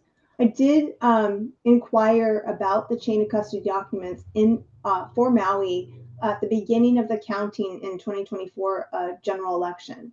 And I kind of was gaslighted. I was ignored after the deputy clerk told me about the fact that they post those numbers on Instagram. So, but they don't separate them from what's picked up at the post office. And again, I will reiterate, if they forgot to do this and they're like, oh no, we're not keeping chain of custody as required by law on these forms, they could have started then. So the fact that it was up to human error as a reason for not having these documents doesn't really it doesn't really compute, because that would not happen if someone was reminded that it was their job to keep these chain of custody documents and also provide them to the observers who ask for them. They shouldn't be under lock and key or classified. They should be open to the public to review them. So I just wanted to add that to my testimony, that none of this stuff is human error. It's all by design, and we are not stupid enough to think that it's human error. And I also would like to add one more thing. We are a republic. We're not a democracy, because a democracy needs a majority to do anything. We are a republic, which means each one of us is able to be the one person that their rights are not taken away because of a majority.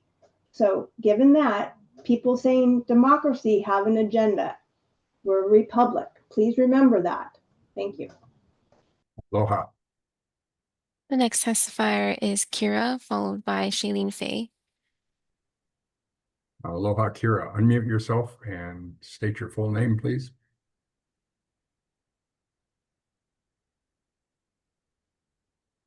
Kira, you need to unmute yourself.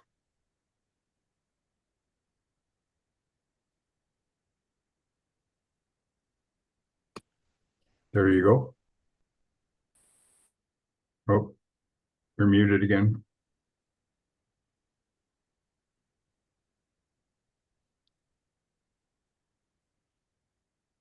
Sorry, Kira, we can't hear you.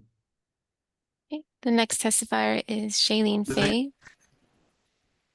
followed by Gary Cordery.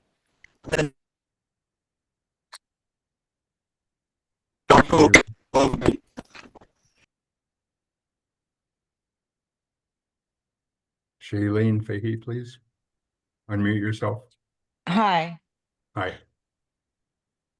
I'd like to thank Ralph Cushme for continuing his quest with the election committee.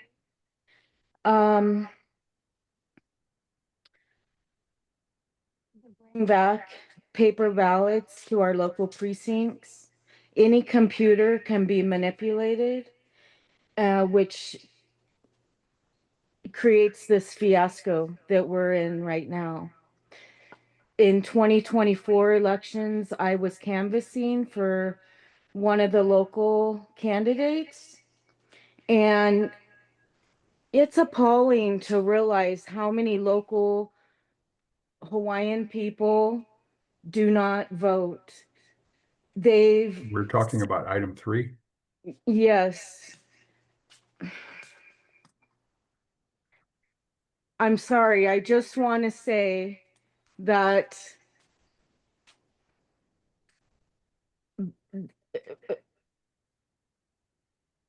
need to bring the voting back to local precincts with paper voter IDs, and that's the only way we're going to have accountability. And I agree with the previous caller. We are a republic, not a democracy, and we need to bring our republic back, especially to Hawaii.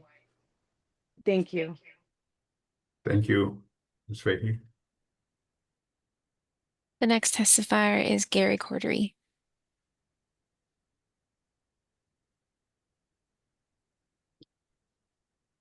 Good morning. Good morning, aloha, aloha chair, aloha council, commission. There's been so many very articulate testimonies on this call, all pointing to the same underlying facts, that there's just issues with the entire voting system in Hawaii. Why is this so vital? Why is the commission's role so vital? In the past elections, there's been candidates who should be seated that are not seated because of inaccurate vote count. I don't believe this is up for discussion. I think this is obvious at this point. The question is how to reseat them through the PIG. I fully support the PIG. I support Ralph. But moving forward, there's an election next year. The people's voices must be heard. I believe Scott Nagu declared that voting by mail will increase voter turnout and drive the cost of voting down, both of which have proved been false. We have the lowest turnout ever and the highest cost of elections. So the very purpose for doing mail-in voting has been found inaccurate and false. I believe this commission and the commissioners that stepped down prior to this meeting is also, it also reflects the fact that the pressure coming from the people's voices is mounting. And it's beyond me that this commission does not recommend going back to a single day paper ballot. Now, President Trump has issued an EO that the federal elections will be completed by paper ballots. What is this commission going to do? What is its recommendation going to be? Can the commission in this state and Scott Nago as chief election officers, can they actually humble themselves? Can you actually humble yourself and say, what I've suggested and what I've implemented is not functioning, it is not working, it is not serving the people? Is there enough humility in you to say, let's just pause what we're doing. Let's go back to a paper ballot, an in-person one-day voting procedure. It's not hard to resurrect. It's not that long ago. My request as a citizen and a candidate for election integrity, for the opportunity for inclusion for all of the people, not to have to worry about whether the vote is being manipulated by technology. I don't think there's a single person in this state, other than a couple of callers, that believe it's actually accurate. So we just do the right thing. I'm not going to go down the road of the details. Everybody knows the details. Do the right thing. Thank you, Mr. Cordery. The next testifier is Sarah, followed by Gilliam. Sarah, please state your name and unmute yourself. Not in that order.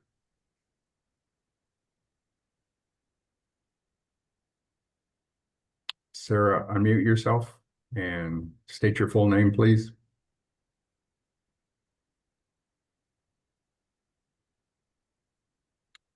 Sorry, Sarah, I can't hear you. The next testifier is Gilliam, followed by Fred. Aloha, Gilliam. Please unmute yourself and state your full name.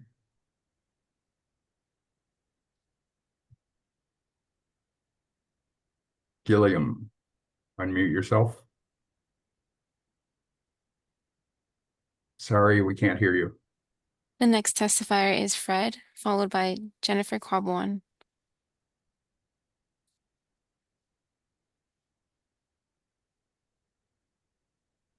Fred, unmute your Samsung and state your full name, please.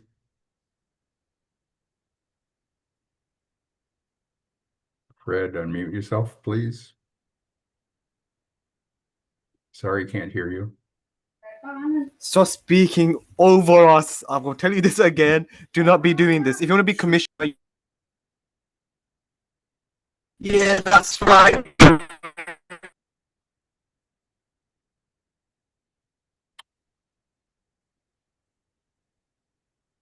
Next, please. The next testifier is Jennifer Kwabwan, followed by Margie Merriman.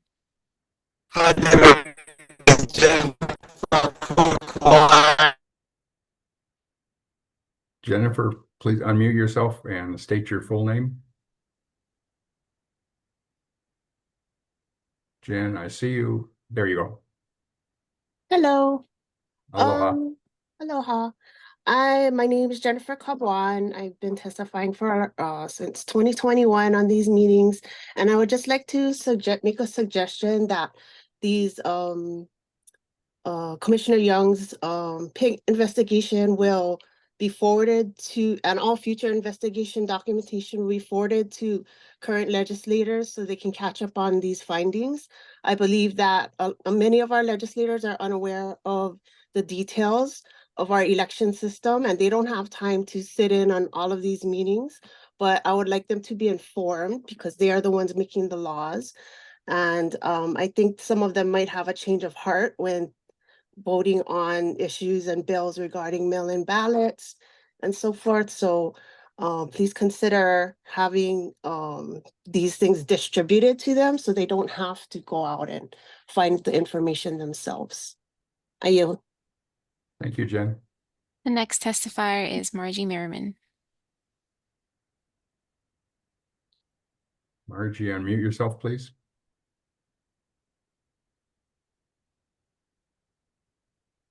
Ms. Merriman, we cannot hear you. Aloha. Aloha. I don't, okay, sorry for this. I'm new. This is my first meeting I'm attending. I've heard and I've read about what is happening. I went to learn how to participate in the election process because I wanted to understand how Kauai did things. And this is when people used to walk in and vote. And I asked a million questions because then they thought, what is this? What is with this woman? But I really wanted to understand the process. And I left assured that I felt confident in the voting process that my county goes by. And then I worked a precinct and I watched us work and we followed the rules. And then I have friends who were observers and I had friends who also worked. And they explained to me just how careful they are about everything and how they felt confident in how the ballots were handled. And they felt like this thing that's happening is more of a movement of people trying to instill fear and distrust into this election process. Now, I agree everything should be done appropriately. And I know there was a lawsuit by Mr. Cushney twice and he lost.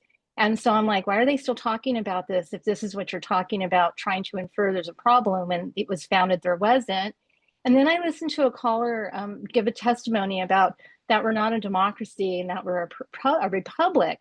So I looked it up, and a republic is a system where the people hold power but exercise it through elected representatives rather than directly voting on every issue. The US Constitution explicitly guarantees each state a republican form of government.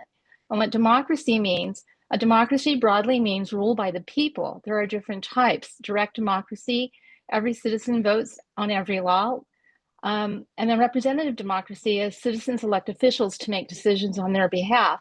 And the United States is both. We're a constitutional republic and a representative democracy. So we have elections, majority rule in many cases, but with constitutional protections like the Bill of Rights that safeguard individuals and minorities from being trampled by majority power. So sometimes when people use, like we're a republic, we are talking about item 3. Yeah, okay. So anyhow, I just want to get back to that. I think that the issue of the discrepancies in the ballot count, they could improve procedures for how you go about handling it to make sure like this never comes in question again. And I guess that's just it. I wanted to say that I actually have confidence in our elections. And I think that when we had the mail-in ballots, more people were able to vote. And is there room for improvement? There's always room for improvement. And I think we just all work together to make sure we have the best outcome for our election process. Thank you. Thank you. Chair, we want to acknowledge Commissioner Papalimou has joined the meeting. And we again have repeat testifiers. Would you like to proceed with them? If they're willing to talk about new items on item 3, please. All right. The first testifier is Wallen Christian, followed by Mary Healy. Good morning again. Thank you. This is just going to be really, really quick. Can you hear me? Yes, ma'am. Okay, thank you. You hear everybody congratulating and thanking Ralph Cushney, which I too do. I went to Kauai to support him in his court case. But I do want to just say a quick thank you for those commissioners that are not being mentioned, that are doing right by the people. I know we will not always be happy with a vote that you may do, but when we can see your heart and you are actually fighting for the people, I just want to say personally, thank you to those of you that are doing the fight. I yield. Thank you. The next testifier is Mary Healy, followed by Austin Martin.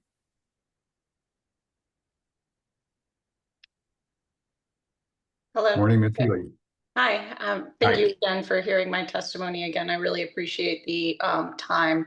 And, just to reiterate with the findings and the discrepancies in the ballots, The reason why the mail-in ballot system is not working, and it doesn't work, and that's why so many countries throughout the world don't use it, is because of the ability to have fraud conducted in the system. And that's why either the ballot system is completely thrown away, which is what I believe needs to happen for the state of Hawaii. And I just want to say thank you to Ralph Kushney and the other commissioners like Wallen Christian. I'm super grateful for all of you who have stood up. And, you know, like I said, I was on the meeting a year ago when we welcomed Commissioner Young and also Commissioner Osterkamp. And I also, you know, was there when you yourself, Chair, apologized for telling Ralph Kushney to shut up. And I don't want to be reiterating, you know, the same points, but I will say that if the ballots are watermarked and they're paper ballots and, you know, there's a signature on it, you have a way better understanding of if people are committing voter fraud in the state of Hawaii. And, you know, there's so many corruption problems in the state of Hawaii through systemically through history, you know, Kealoha's. Yeah, I mean, we could get into it if we really want to, but, you know, once is happenstance and twice is coincidence and thrice is enemy action. And what I'm saying is that there is definitely a systemic problem in the election system.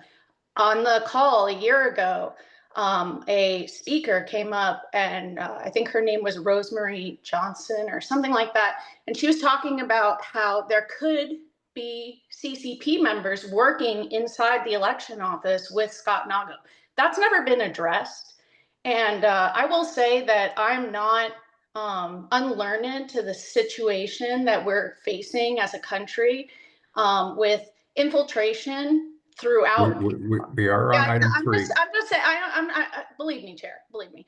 I'm just saying that when we're looking at these issues, and we're looking at the mail-in ballots, you know, people are misinformed a little bit on the potential for how the fraud is conducted. And that's why this pig needed to happen. That's why these investigations needed to happen. That's why there were 0 investigations. And then the public came forward and said, we need to have investigations. And that's why I'm here giving my time for over a year, speaking to you and, you know, engaging in the process, because the state of Hawaii is worth fighting for. The nation's worth fighting for. So thank you so much for hearing my testimony, and mahalo. Aloha. The next testifier is Austin Martin, followed by Glenda Ngami Shufert.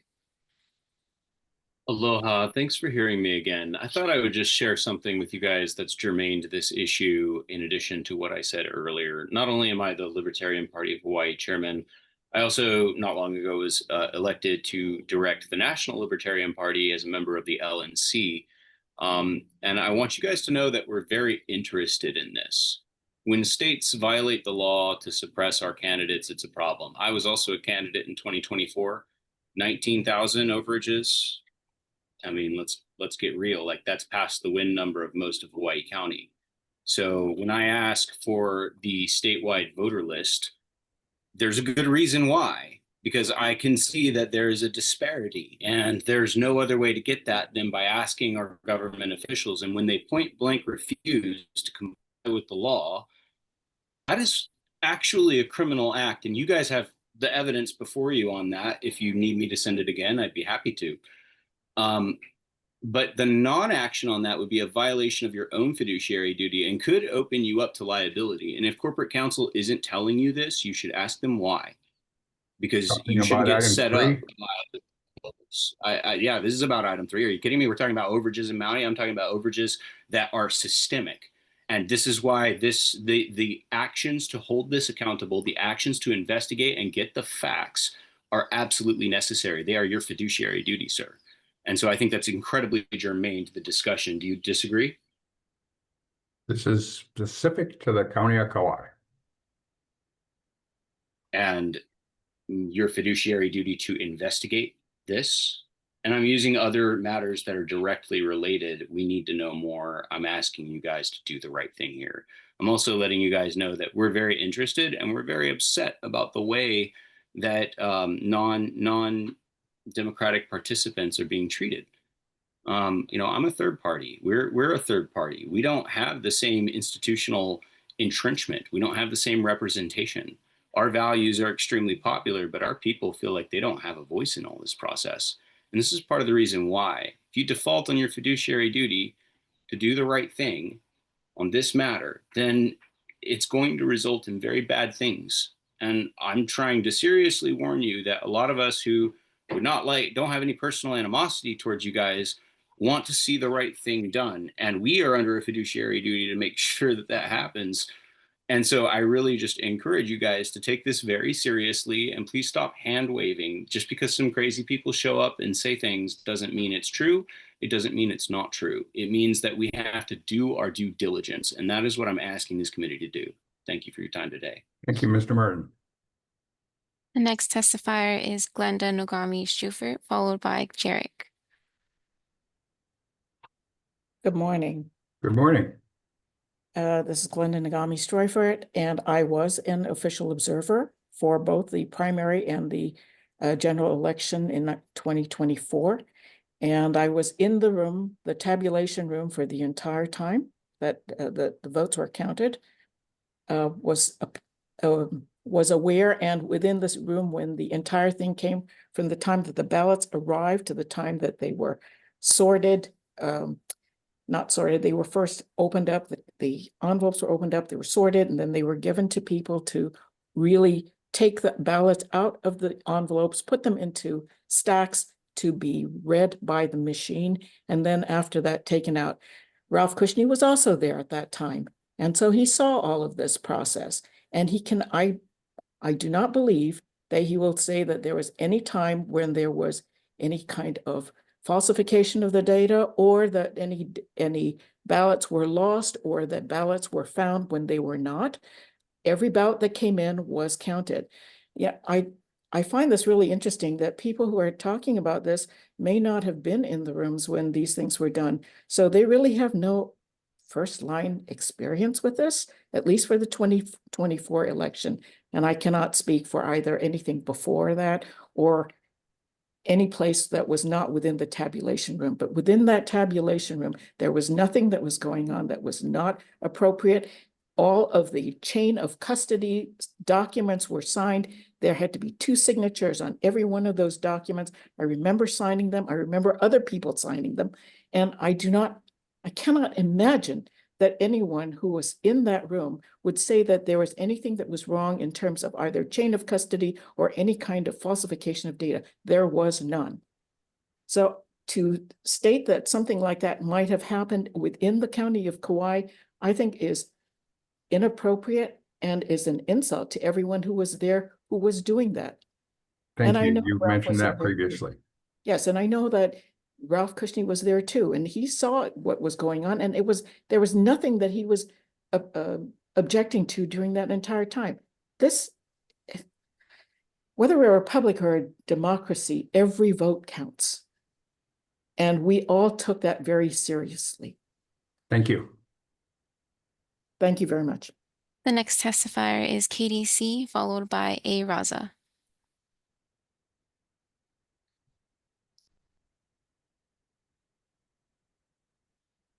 KDC. Unmute, please. Thank you. The next testifier is A. Raza, followed by Commissioner Kushney.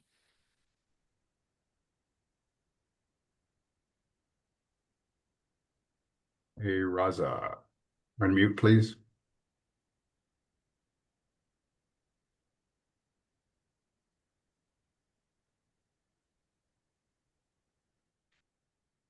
And this is time for public testimony, Ralph. We'll get to you later. Is that all, Madam Secretary? The next testifier is Jarek. Jarek, please unmute.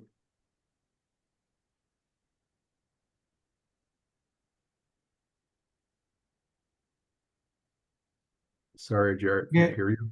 Yeah. There you Yeah, go. with all due respect, everybody, man, let's get this show on the road. All these guys that like retestify, man, let's go. Let's give Ralph Kushney that opportunity to give that motion, man. Let's do it. Thank you, Mr. Maderas. Let's go. Get ready. Let's go. Come on. The next testifier is James Gash. Mr. Gash, unmute, please. Okay. Aloha. Sorry, can't hear you. Hello, can you hear me? Got you now, thank you. Okay, thank you very much. James Gashel here. Let me just introduce myself very quickly by saying I'm Vice Chair of the Statewide Election Accessibility Advisory Committee. We're appointed by the governor and confirmed by the Senate. There are 5 members on this committee. I've listened to everyone's testimony at this meeting today. And the one word I haven't heard any of the advocates for changing the system say is the word accessible or accessibility. Now, they have said that Hawaii ranks 51st among the states in our election integrity. I don't know where they get this statistic, but I will tell you one thing. We rank within the top 10 and probably within the top 1 or 2 as far as accessibility is concerned. Our elections in Hawaii are maximally accessible to individuals with disabilities. Now, the advocates do want a system of paper ballots, presumably with people sitting down and marking the paper with pencils, no computers allowed. And that is the least accessible system. Federal law requires accessible voting. People with disabilities have the right to vote privately and independently. So the solution, if you're going to force me to sit down with a piece of paper and a pencil, I can't vote that way independently because I can't see the paper to mark the ballot to vote the way you want me to vote. So whatever you do at the next meeting, let's hear the word accessible. Thank you. Thank you, sir. And that ends public testimony. I'd like to turn the floor over to Lindsay Kam to give us a synopsis of her PIG report.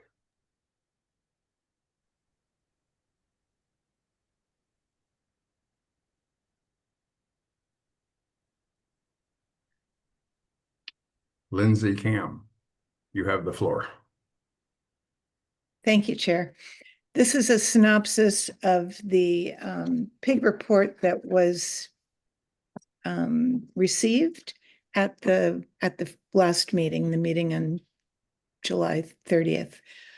The PIG that was formed in March to investigate complaints about chain of custody and election result discrepancies on Kauai presented its findings at the July 30th meeting of the Elections Commission. The PIG was chaired by Commissioner Peter Young and included Commissioner Anita Aquino, both of whom have resigned. In summary, the PIG determined that the complaints were valid, that the county officials were not in compliance with the law, and that the final count of mail ballots was not verifiable. 5 days ago, on August 22nd, we received a response from the Office of Elections and Kauai County Elections Division refuting our findings.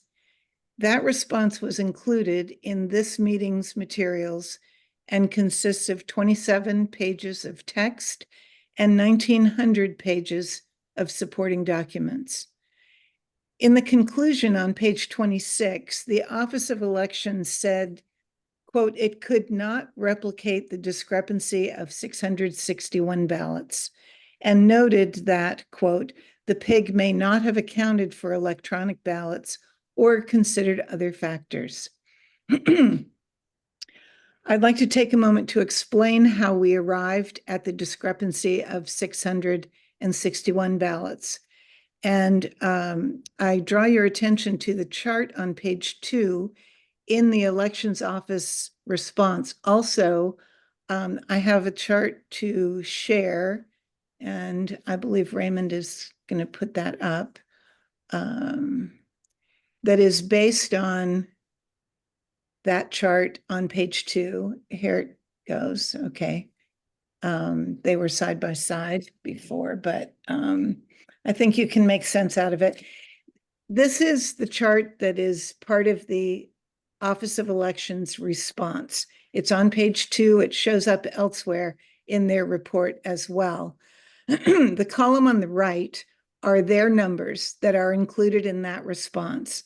The column in the middle, it shows the numbers that the PIG used based on the materials that were given to us in response to our inquiries on May 30th. So that's where the numbers came from.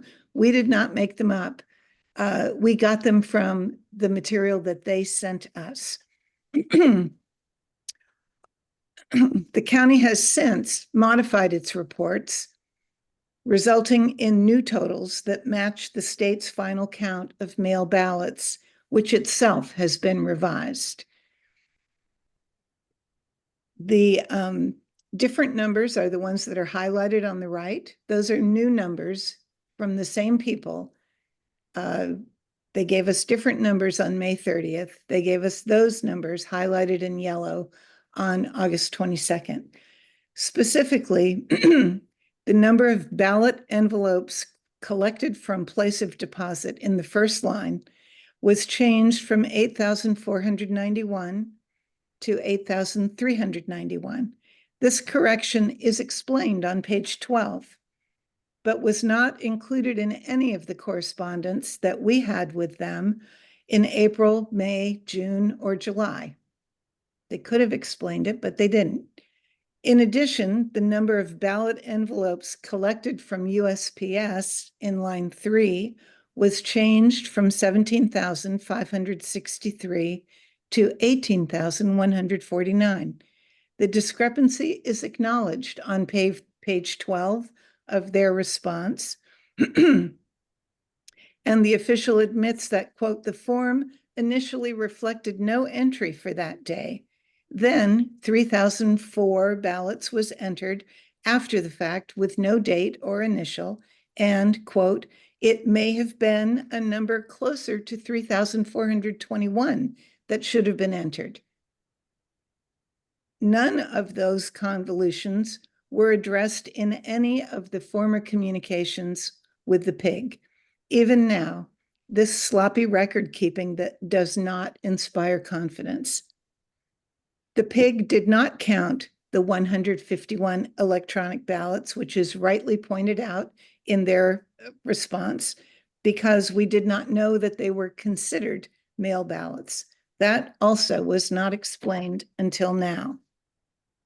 Finally, the, quote, official SVRS record of the mail-in ballots on Kauai was changed in this report from 27,075 to 27,057.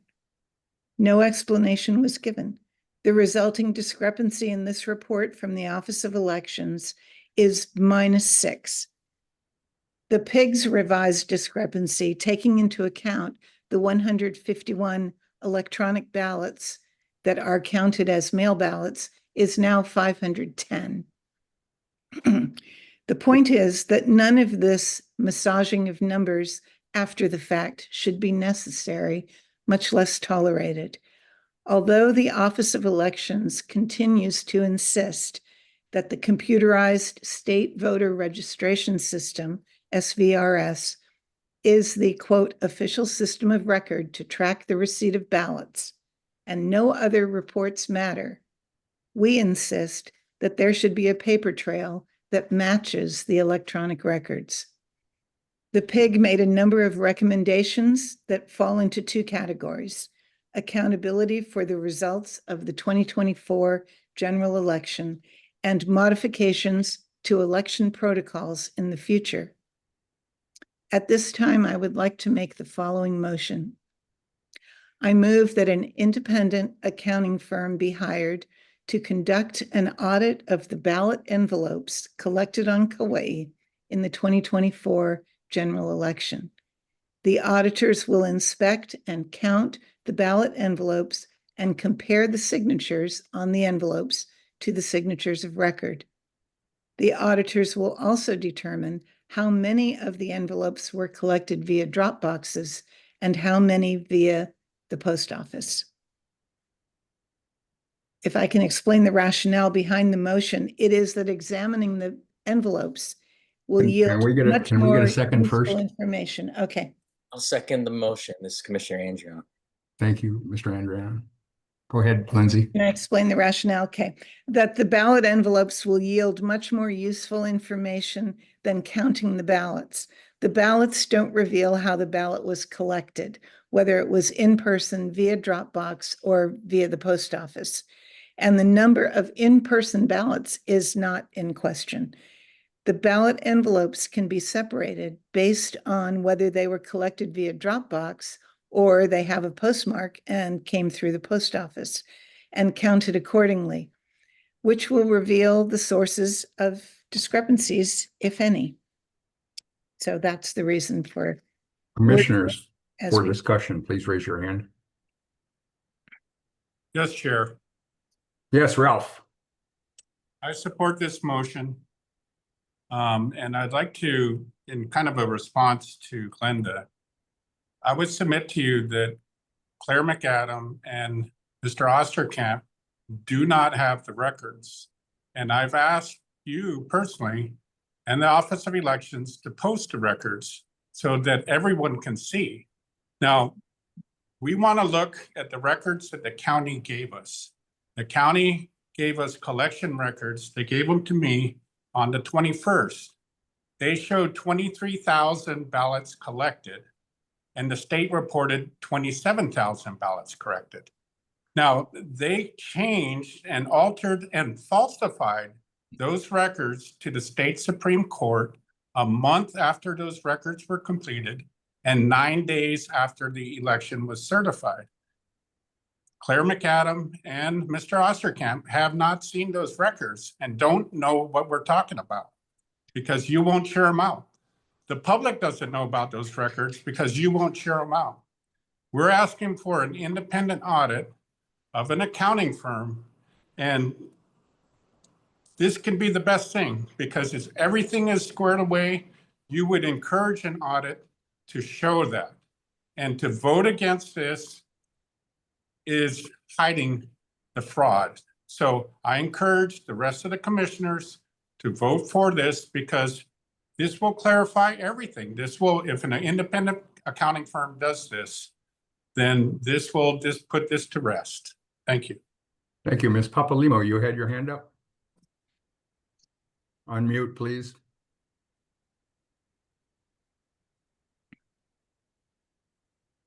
I did have my hand up earlier, but I understood you were accepting public. So I want to address two things. I support this audit. I am concerned because our pig still has not made a report from the island of Hawaii, and that's a 19,000 vote discrepancy. Kauai is we're talking about the motion on the floor. I am. I'm Thank saying you. why I'm in support of the Okay. motion on the floor. But I'd also like to, just in this instance, there was a gentleman who was talking about accessibility. Coming from an island. This motion doesn't involve accessibility. It's a motion on the floor about Kauai's pig. Right, but you wouldn't call me during public thing when I could have addressed it. My hand was up then. We're talking about the motion on the floor, please. So when can I address that? Because my Perhaps hand at the was up next during meeting. that and you did not call me. That's correct. So when can I address that as a commissioner? When Address it comes- accessibility. Accessibility when it comes on the agenda. Mr. Osterkamp. Yeah, so first point of order, I don't see the motion on the agenda. And I see a vague reference to decision-making, but I would object that the motion is not proper at this time, especially given what we're talking about, spending a lot of money. I don't know whose money that even would be on an accounting firm, and further seeding mistrust among the public, which apparently is, it's been a long-running theme that has some very negative implications to it. It's based on a report that has been rebutted by the Office of Elections, and yet that rebuttal seems to have been almost completely disregarded here today by the members of the PIG. So, you know, I think that we're just going to be digging the hole deeper, creating a lot of problems for ourselves if we A, vote on a motion that's not on the agenda, and B, vote on a motion that's just going to sow more distrust of the system. Thank you. Any other discussion? Yes, Chair. Yes, Ralph. Yeah, we never put motions on the agenda. The agenda is the topic and the motions come from the commissioners. So, and I just want to say that, again, this is a well-crafted way to avoid investigation.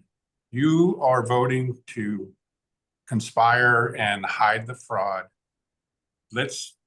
What is wrong with opening up the records and having an independent firm do this so the public can see?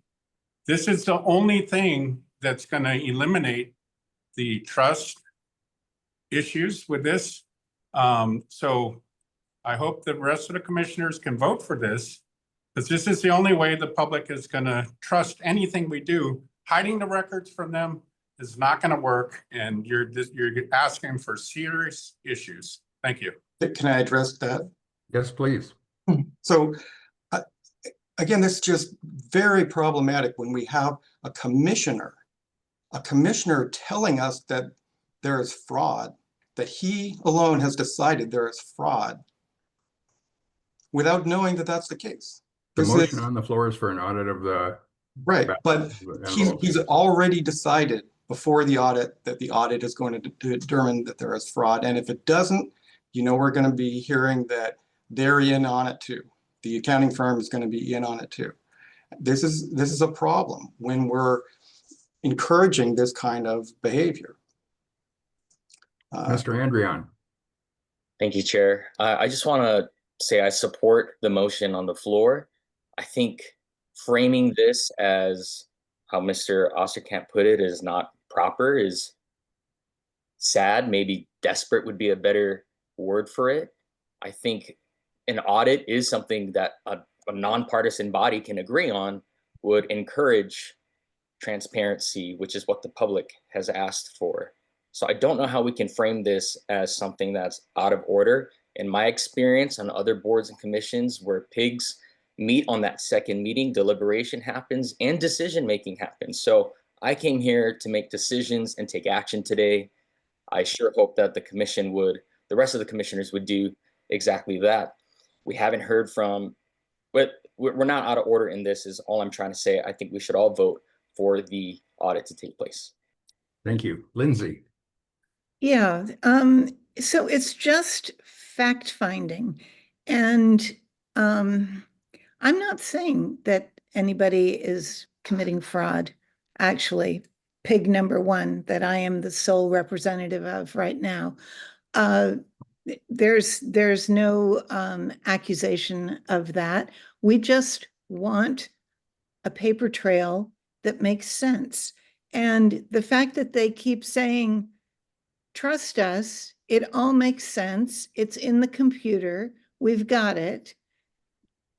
It's okay to challenge that. It really is okay to challenge that, because we can't get at their computer.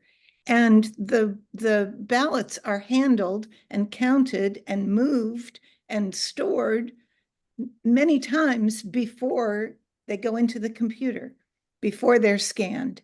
And they're not keeping good records. If they kept good records that added up and made sense, I would have no problem. I would be fine and dandy with it.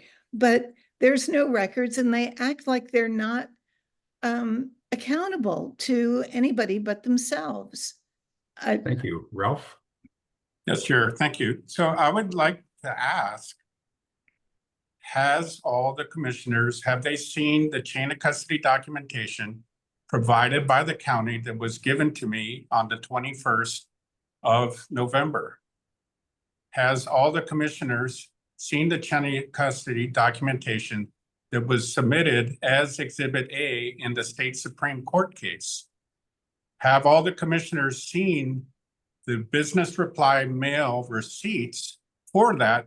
And these are the things that I'm basing what I'm talking about on. And if you haven't seen these, and if you haven't seen the discrepancy, then I would think that you would like somebody to look into that. And I've been trying to get this stuff to the rest of the commissioners, and it's being withheld from you. So I don't know how to do that except to make a motion to have an independent accounting firm. And I would hope that the chair would have this documentation posted online so that the public can see it for themselves, and post online the other evidence on the other islands that you're supposed to investigate. And then the public can see for itself. But we're hiding everything. And to vote no on an investigation is to hide it further. Thank you. They've all been attached to the meeting minutes or the meeting package previously. Mr. Osterkamp. You have not, Chair. You have not submitted those. Yeah, so first off, I would like to thank Commissioner Cam for the time and effort that she has put into this. And I would certainly agree, just to clarify, that she in no way, I've not heard her say in any way that this is the result of fraud. Commissioner Cushney, however, has said that numerous times. It's dangerous, it's bad for our system, it's destructive. It should end right now. Thank you. Lindsay, you still had your hand up? Oh, sorry. Thank you. Jeff, you still had your hand up? Yeah, just one other point. You know, we, as has been mentioned, including by Commissioner Cushney, the state Supreme Court ruled on his allegations some time ago. It ruled against him. And the response to that has been that, oh, there's new evidence that proves that he's actually correct. We're treading on ground that the Supreme Court already looked at.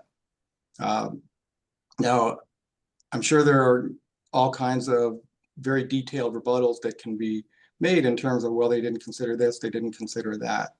But, you know, again, we have to really think about what we're doing here and whether it makes sense. Thank you. Ralph. Yes, Chair, I'd like to address that. The County of Kauai falsified and revised the exhibits that they had given to me to the Supreme Court. And I can show without a doubt that the entries that they made on October 22nd for 3,004 envelopes was not backed by the mail receipts. They over-reported that by 750 on that one entry alone. And then on November 5th, they made an entry that added another 330 to the mail ballots. The receipts don't show that. And then what Lindsay Cam just said, on the entry for the Honolulu Neighborhood Center, they added 100. So they added over 1,200 ballots to their numbers that already lacked 661 to the state Supreme Court. Now, the court did not address that issue. They would not look at that issue. And we would like an auditor to take a look at it. And what is the harm in taking a look? Did they falsify the evidence that they sent to court or not? And that should be clearly in their records. And we will be able to look at the business reply mail receipts, and we will be able to count the mail ballots that came in the mail, and we will be able to tell. And if those records were not correct and they actually received the envelopes that they said they do, I will be the first to apologize for this. And I will do it in front of everybody and in front of the public and say I was mistaken, or the records that were given to me were not correct. But right now, we don't know those answers, and we're asking to look at that and not just bury it right now. The public has been Lindsay, asking. did you have your hand up? Yes, I do. And I want to encourage everyone to read the response from the Office of Elections that's attached to this to this meeting materials, because in there, they say in several different places, yeah, the numbers don't really match up. Yeah, somebody forgot to write it down that day. Yes, the post office receipts don't match what we wrote down, but we found some more the following day and we added them to the day before. And they have changed the numbers that they have given us over and over and over again. I'm talking about us, pig number one. And in that report that was attached to these meeting materials, he says that over and over. He says the envelope count that was delivered to the counting center, yeah, it's not quite right. There's so many things that he admits and that he says people got it wrong. The numbers aren't exactly right, but trust us, it all matches up inside the computer. Well, I think we should check it out. Ralph. Yes, thank you, Chair. So in the report, Scott Nago referred to the vagaries of the USPS system.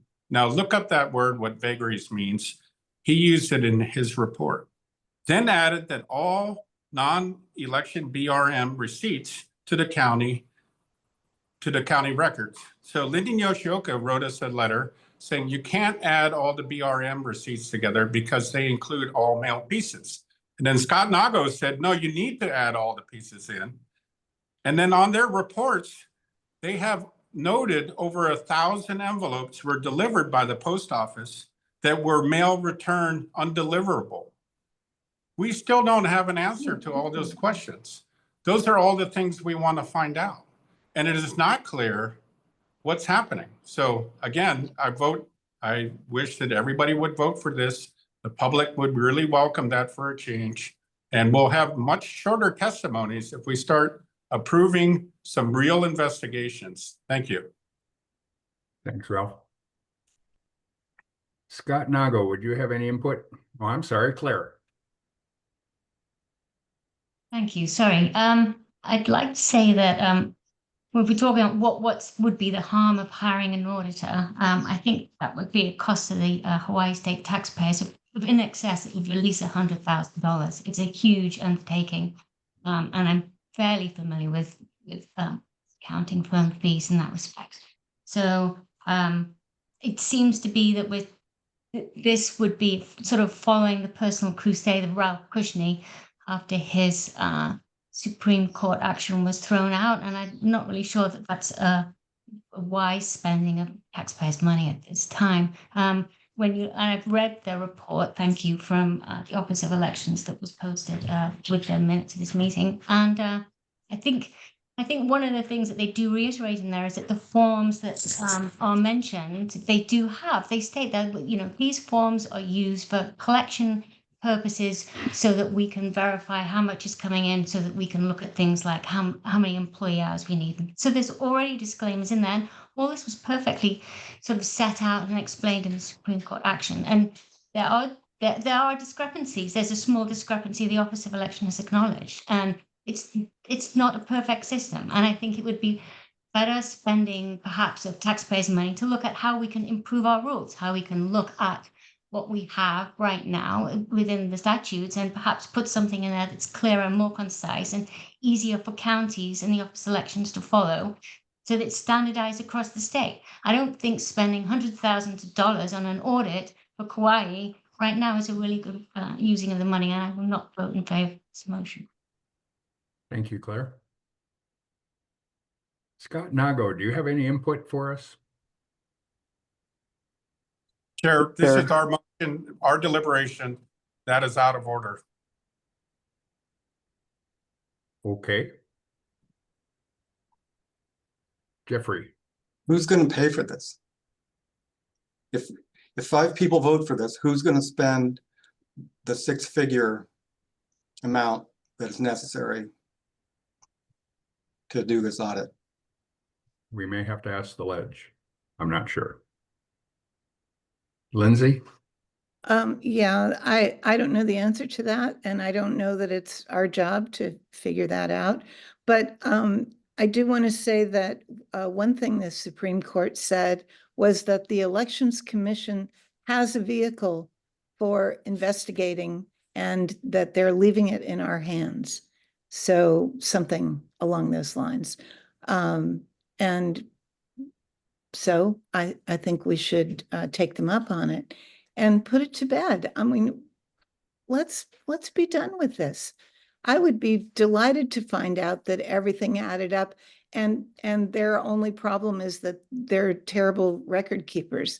And then we could make new rules that say you have to fill out these paper forms and the paper trail has to match the electronic record, and that would be great.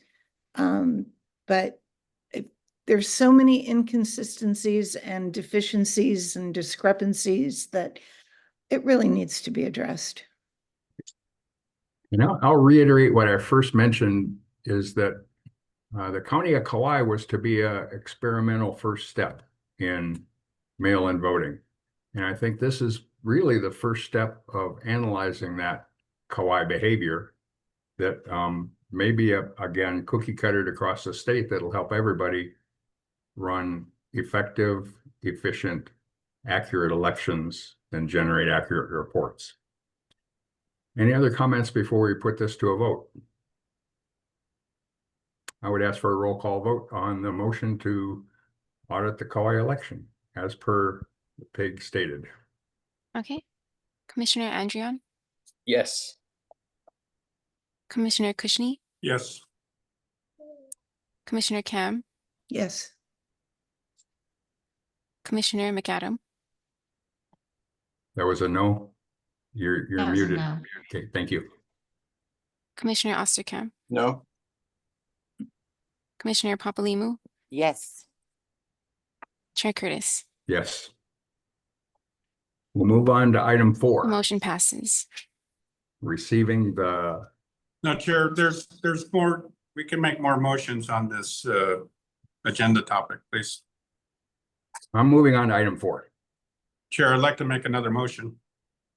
Okay, Let him go. I move to subpoena the after-hour entry and exit logs for the secure storage area holding the ballots from April of 2024 to present. Do I have a second? Stop hurting the donkey. I'll Is there a second the second? motion. This is Commissioner Andrian. Andron.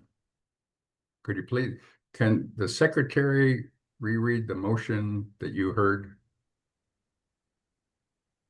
I'm sorry, Commissioner Kushney, could you please repeat the motion slowly? It's for my Yes. records.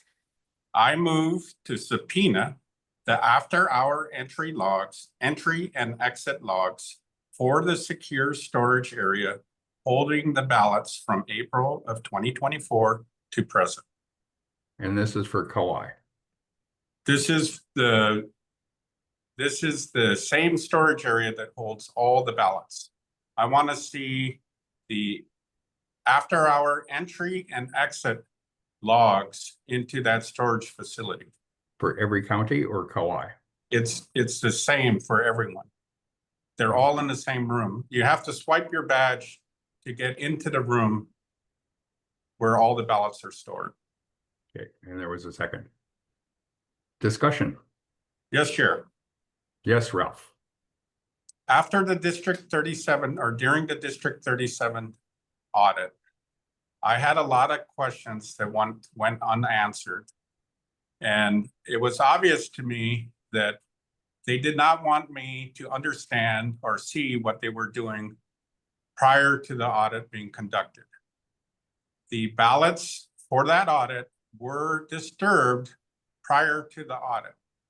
And I asked for two things. I asked for the last two purchase orders of the tamper-proof seals that were made by the Office of Elections. And I can order tamper-proof seals that are duplicates. So I asked for that and I was denied.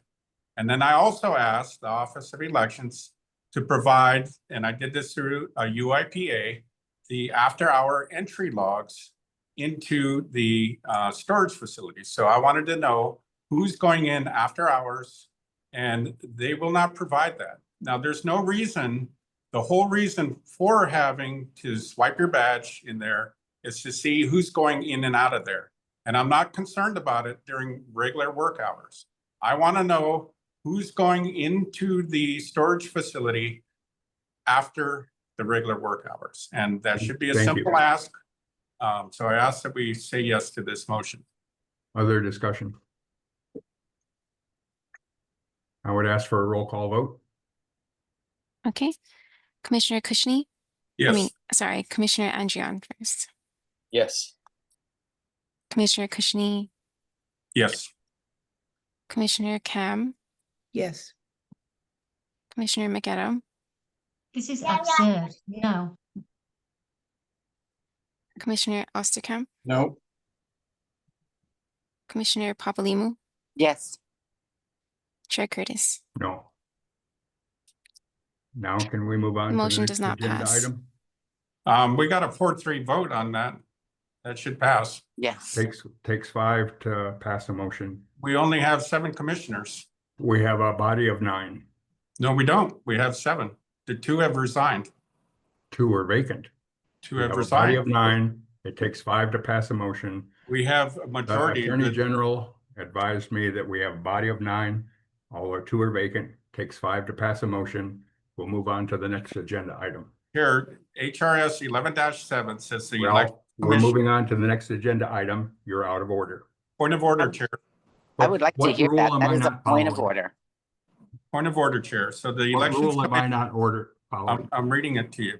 11-7 says the elections commission shall act by a majority vote of its membership. Right Of now. the our body. The membership body seven. is 9.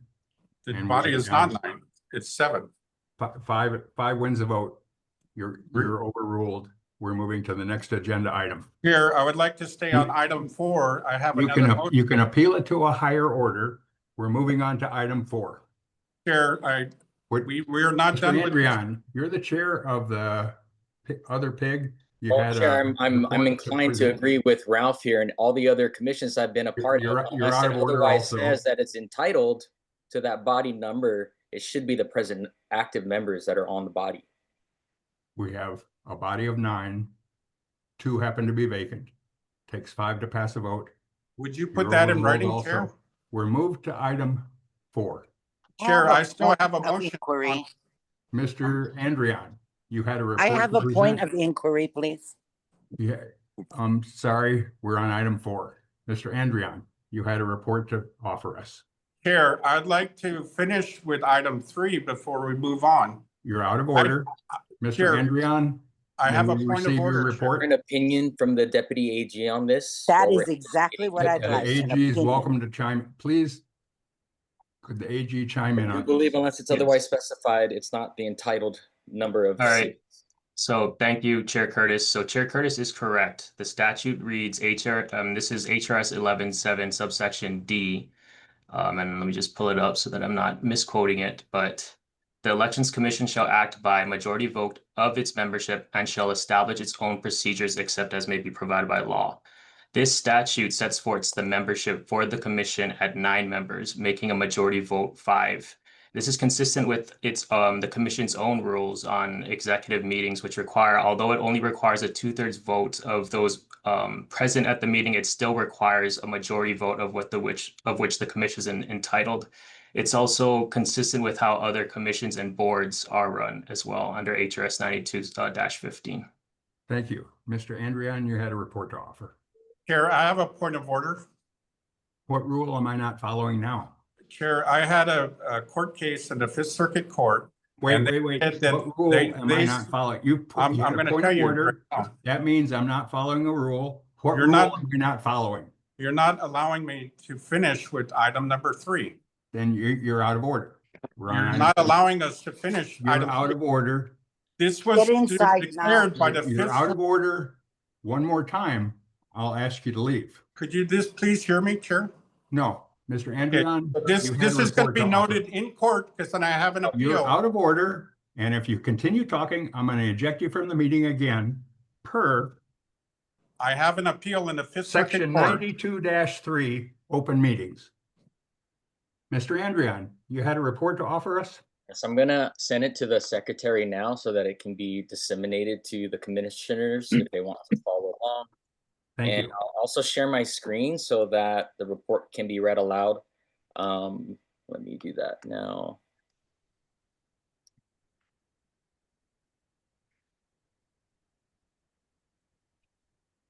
Can we see the top of that, please? Yeah, I'm gonna scroll to the top here. And I also created the PDF version of this if the public wants to follow along. It's at bit.ly/ec-pig2, so everyone can follow along. And first, I just want to thank the commission for forming the PIG and allowing our body to investigate into this. And I want to thank my fellow commissioners, Commissioner Cam and Commissioner Kushney, and also members of the public, Victoria, and for Jennifer, and for Jamie, for different ones who have contributed their insight and knowledge into this. I know I'm missing quite a few that have contributed, but to not miss anything, we made the decision to write this out for everyone and read it aloud in this meeting so that it is on video record, it is heard in its entirety. Of course, we'll take some liberties to skip some things that might be just there for reference. So we'll accept the reading of it, but no discussion is allowed at this meeting. Absolutely. We'll discuss it at Yes, the I'm next meeting. familiar with that, Chair. Thank you. Thank So you, Mr. Andrian. Thank you, Chair. So we put all of our major findings at the top just so that it's easily accessible for everyone. And of course, we're going to dissect how we came to these conclusions and findings. Number one, Hawaii's election results based on electronic records are unverifiable. Election officials withhold the underlying daily data, ballot counts, over-underage reports, signature verification logs, and audit data, preventing independent verification. Number two, none of the 4 county clerk offices have provided chain of custody records that comply with HAR 311777453. And there were more ballots counted in the statewide voter registration system than counties reported collecting.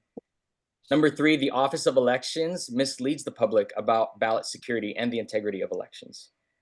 Number 4, the Chief Election Officer did not certify the 2024 general election results in accordance with the requirements of HRS 11-155. And lastly, number 5, the Election Commission and the Deputy Attorney General's Office suppressed complaints and evidence of malfeasance. This is the introduction of our PIG being formed. I'm going to scroll down here to discussion of major findings, starting with number 1. So to discuss that first point, electronic records, including certified election results, over-under reports, signature verification, and audits conducted using ballot images are not verifiable. The PIG investigation found that the state's reliance on electronic records for election reporting, reconciliation, signature verification, and auditing cannot be independently verified. Freedom of information requests were submitted seeking access to the state's electronic election records, including ballot images generated by the voting system, the electronic over-under reconciliation reports, audit documentation used to certify election results, and the daily records from the SVRS. All of these requests were denied. The Office of Elections has consistently refused to release underlying electronic data, stating security reasons while providing only summary reports. Receiving an electronic report without independent authentication does not satisfy the requirement to maintain a complete and current count, nor does it ensure the reliability and validity of election results. Furthermore, requests for third-party inspection of the electronic voting machines were denied. Without the ability for independent experts to review the hardware, software, and audit logs of the systems, there is no way to verify that the tabulation process was free from manipulation or error. These denials prevent the public, the Elections Commission, and independent experts from confirming that. Confirming that the certified vote totals match the actual votes cast, the over-underage reports accurately reconciled the ballots received and ballots counted, signature verification was conducted properly, and doesn't allow them to confirm that ballot image audits were conducted properly. In summary, reliance on electronic systems without independent oversight or public access to records creates a black box system that cannot be validated. The lack of transparency undermines public trust in the electronic process and leaves unresolved questions about the accuracy and reliability of the reported results. And I'm going to ask Commissioner Kim if she can go over point 2A and B. Okay.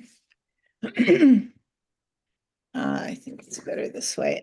None of the 4 county clerk offices have provided records that comply with HAR 3-177-453, and there were more ballots counted in the statewide voter registration system than counties reported collecting.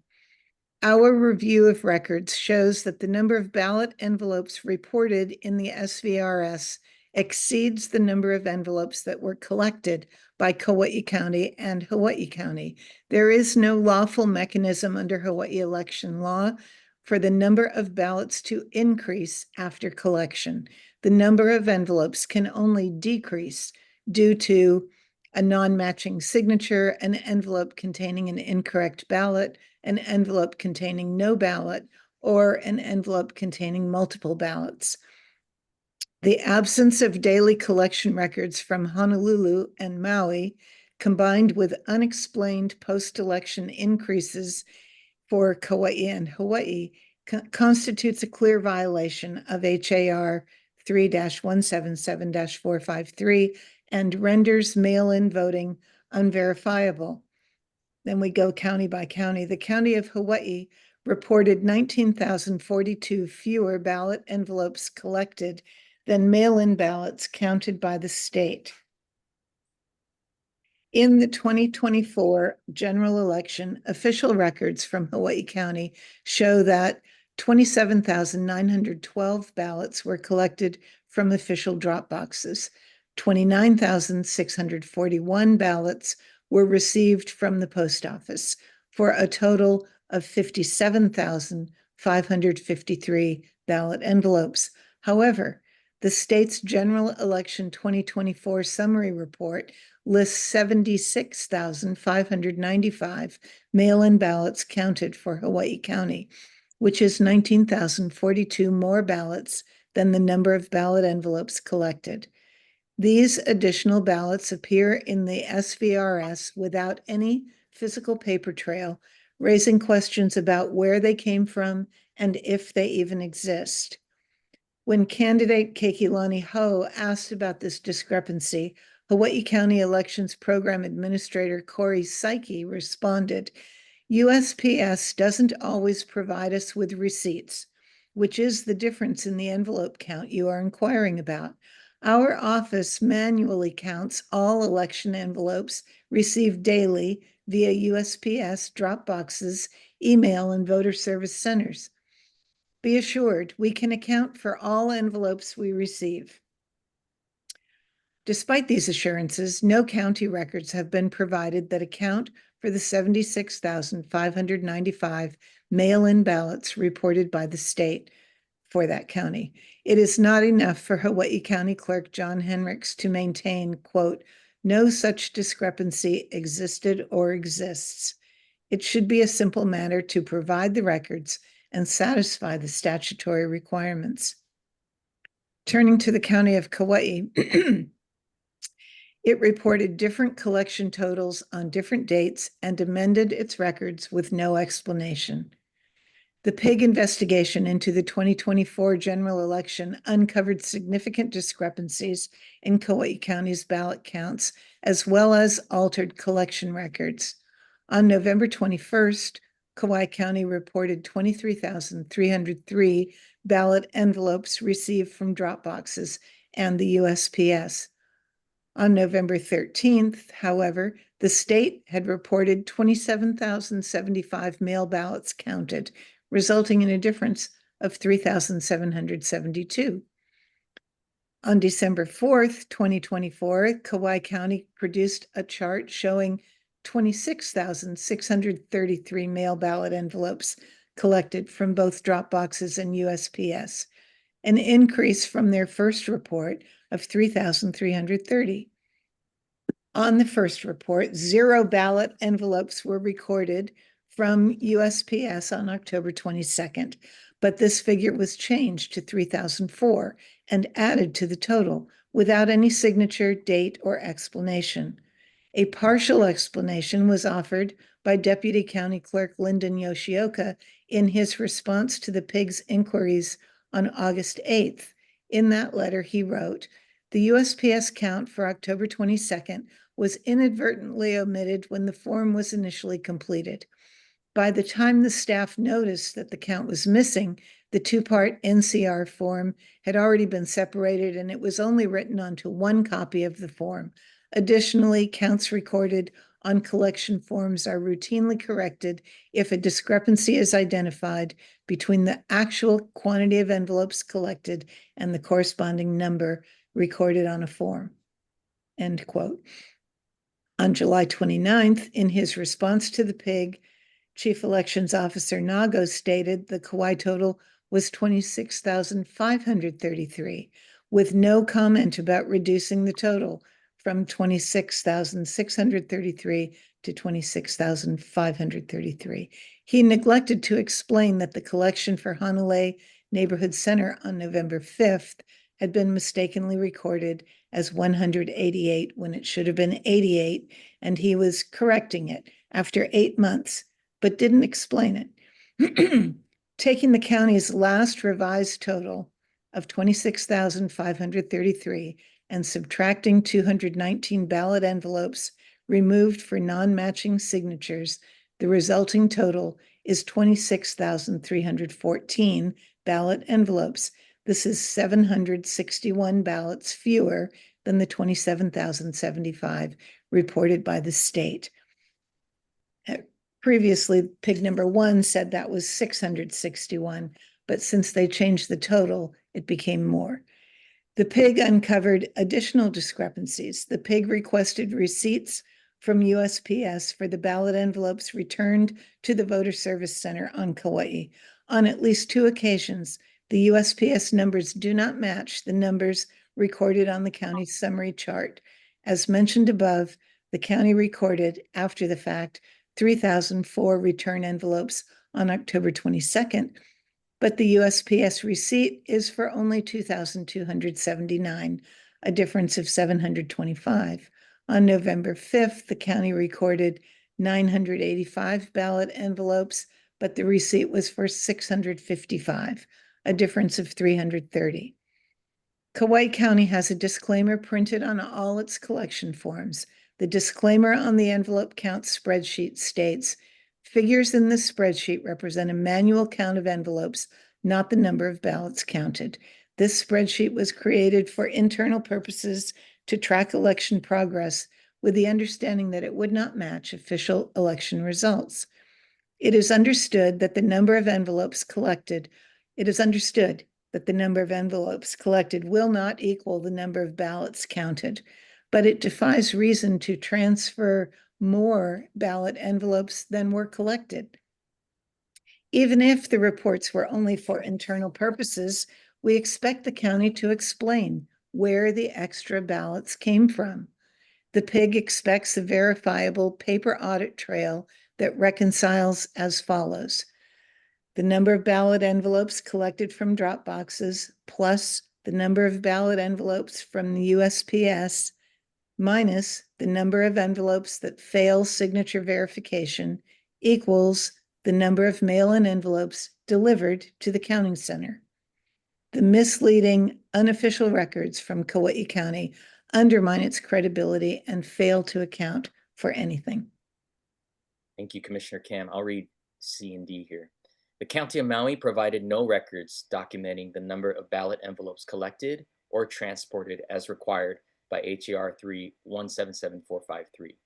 In a letter dated March 17th, Chief Election Officer Scott Nago admitted that documentation concerning the transfer of validated mail ballot envelopes from Maui County to the State Counting Center was missing. Mr. Nago attributed the absence of records to human error caused by the volume of forms and documents handled during the election, and he asserted that this omission was not indicative of a systemic issue or breach in the security of the ballots, emphasizing that election processes are purposefully layered for redundancies.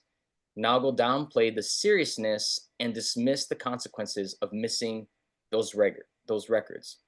While Mr. Nago further insisted that the county clerks maintain a record of the number of envelopes accepted through the statewide voter registration system on a regular basis, none of those records have been made available to our PIG. This lack of public transparency and failure to provide a verifiable paper audit trail directly contravenes HAR 3177453, which requires that county clerks maintain a complete and current count of all Markson's ballots issued, spoiled, and received in their county, and that this accounting be properly documented. Without such documentation, there is no way to confirm that the ballots counted at the state level correspond to ballot envelopes physically collected in Maui County. While Mr. Nago claims that layers of redundancy protect the integrity of the mail-in voting process, the actual safeguards written in the law were ignored, thereby undermining confidence in election integrity. Letter D, the city and county of Honolulu provided no records documenting the number of ballot envelopes collected or transported. The PIG investigation determined that the city and county of Honolulu failed to provide detailed records documenting the number of ballot envelopes collected at each drop box during the 2024 general election. Although Honolulu election officials maintained internal forms indicating that ballot envelopes were picked up from drop boxes, these forms did not include the number of envelopes collected from each location. The lack of specific counts defeats the purpose of having a chain of custody record, which is to create a verifiable and continuous record of the number of ballot envelopes collected at each stage of handling, again, as required by the statute. During the election, observer Jamie Detweiler questioned why these numbers were not being recorded. She was told by Honolulu election officials that there was not enough time or manpower to count the envelopes collected from the drop boxes. This response indicates that the statutory requirement for documentation was knowingly set aside, providing another example of how the officials choose not to follow the law. The failure to record counts for each Dropbox location undermines the ability to reconcile the total number of mail ballot envelopes collected with the number of ballots ultimately counted. Without these records, it is impossible to confirm that the totals reported for the city and county of Honolulu are accurate. And Commissioner Cam, would you mind doing section 3 for us next? Sure. So the third finding, the Office of Elections has misled the public about ballot security and the integrity of mail-in voting. The Office of Elections addresses voters' concerns on its website in a Q&A section that assures voters that their mail-in ballots are secure. One of the questions is, how do you ensure election officials don't throw away or add ballots? The answer: ballots are always transported and processed in the presence of official observers. Official observers serve as the eyes and ears of the public and monitor that election officials are maintaining the security and integrity of the elections. Additionally, the number of ballots received and counted are reconciled at the end of each day to ensure there are no discrepancies. Election security Q&A guidance from the Office of Elections implies that official observers are present whenever ballot envelopes are handled. But Scott Nago explained in his letter of April 25th to the former PIG that, quote, the designation of official observers applies specifically to the handling of voted ballots as they are opened and processed at the counting center. This is in contrast to the broad observation of election procedures, some of which may occur outside of the counting center and be under the purview of the county clerks. The PIG emphasizes that the collecting, counting, handling, and packing of mail-in ballot envelopes by the counties is not subject to official observers. Sometimes a county will grant official observers access as a courtesy, but it is not required by law and it does not happen routinely. The representation on the Office of Elections website is untrue.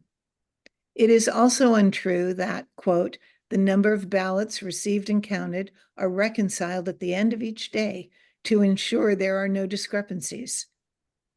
Clearly, this does not happen, as evidenced in the multiple reports from Kauai County discussed above.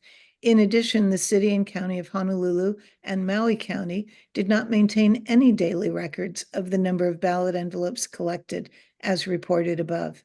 Hawaii County also delivered reports that revealed discrepancies, but there was no reconciliation, quote, at the end of the day, at the end of each day.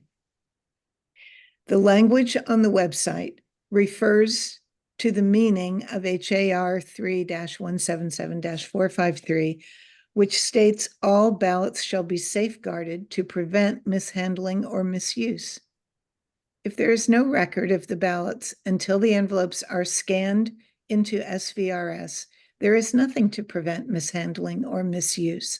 There are not multiple ways to interpret this language. Yet Kauai Deputy County Clerk Lyndon Yoshioka wrote, "For the record, the state and counties fulfill requirements of HAR 3-177-453B through total vote, the statewide voter registration system and system of record for maintaining the complete and current count of ballots issued, spoiled, and received by the county. These electronic records, however, are summaries, and ballot envelopes can be in a county's possession for days or weeks before a summary report is created. The count is not current, and on any given day, it is not complete. For example, the first day ballot envelopes were received on Kauai was October 18th, when they recorded 81 envelopes from the post office. But the first date of an envelope transfer form, which is based on scanning the envelopes into the system, was October 26th. So there was no complete and current count for 8 days. The members of this PIG join the many citizens who have testified at Election Commission meetings in expecting that a complete and current count of marked sense ballots consists of paper records that tally the number of ballot envelopes or ballots at various points of collection and transfer. The purpose of this paper trail is to document that there has not been any tampering of ballots. It is not known what happens in the county clerk's office, but it is presumed that someone feeds the ballot envelopes into a scanner that records the voter information and assesses the signature, thereby creating a baseline for a, quote, complete and current count. But there are problems with this methodology. A, the envelopes have already been collected and delivered, handled, and counted before they are scanned. And B, those electronic records can only be accessed by staff and cannot be verified by anyone else. In other words, there is no transparency and no accountability. The PIG sees discrepancies between the manual counts provided by Kauai and Hawaii counties and the ballots counted by the state, while the Office of Elections and the county clerks maintain there are no discrepancies. This argument could be settled if the Office of Elections and the county clerks would release the records to the commission. There is no justification for suppressing them. Officials presume exclusive control over the records and act as though the public has no right to the underlying truth. Continuing to insist that it does not matter how many envelopes were collected from the drop boxes or delivered by UPS will not satisfy the public's demand for verification.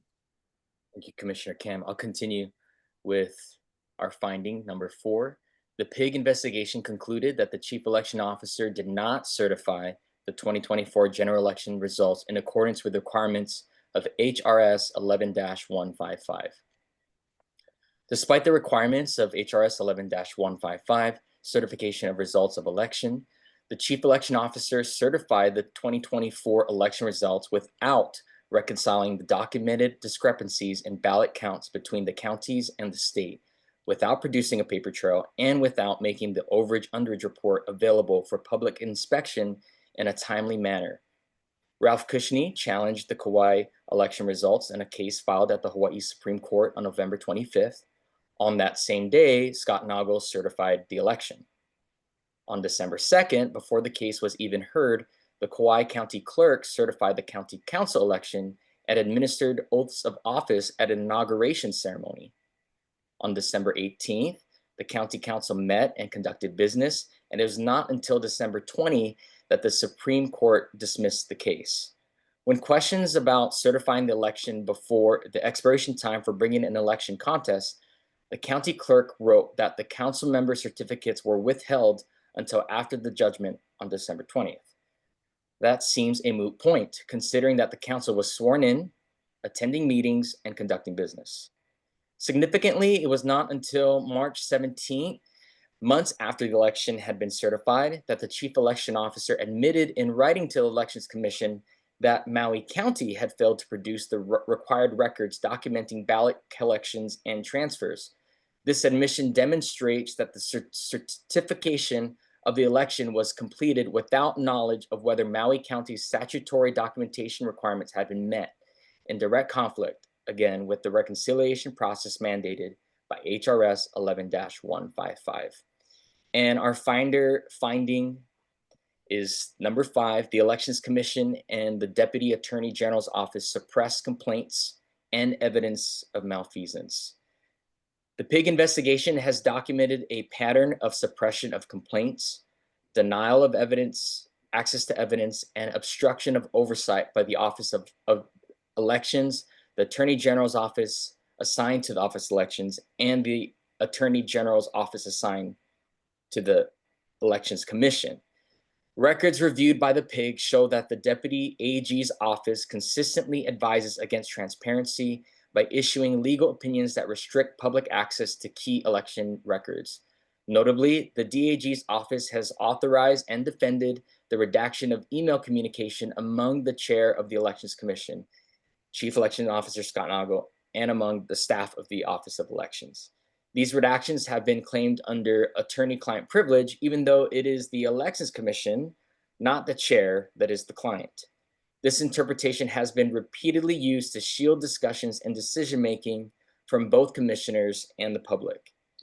Even though the duties of the Elections Commission pursuant to HRS 11-7.53 include investigating and holding hearings for receiving evidence of violations and complaints, a majority of the commissioners have consistently voted no on motions to investigate or audit complaints submitted by the members of the public.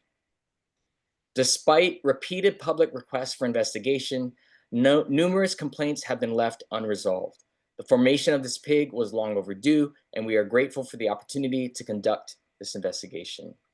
So here are our recommendations. Number 1, that an external independent manual audit of all ballot envelopes, USPS receipts, and mail-in ballots is required to reconcile ballot discrepancies for the 2024 general election. The PIG investigation concludes that Hawaii's election oversight structure is fundamentally incapable of self-policing.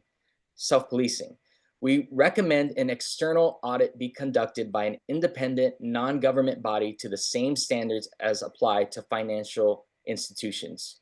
Prior to the audit, all records must remain in storage and out of reach of any officials or staff, overnight or otherwise. This audit should consist of manual counts of ballot envelopes for each county, USPS receipts for each county, and mail-in ballots for each county. The audit should also include an examination of the signatures on the ballot envelopes compared to the official signatures of record.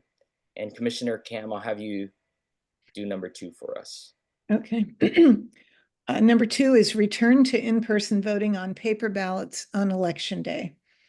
After studying the pitfalls associated with mail-in voting, the PIG does not recommend trying to bolster the mail-in voting model in an effort to improve accountability and transparency.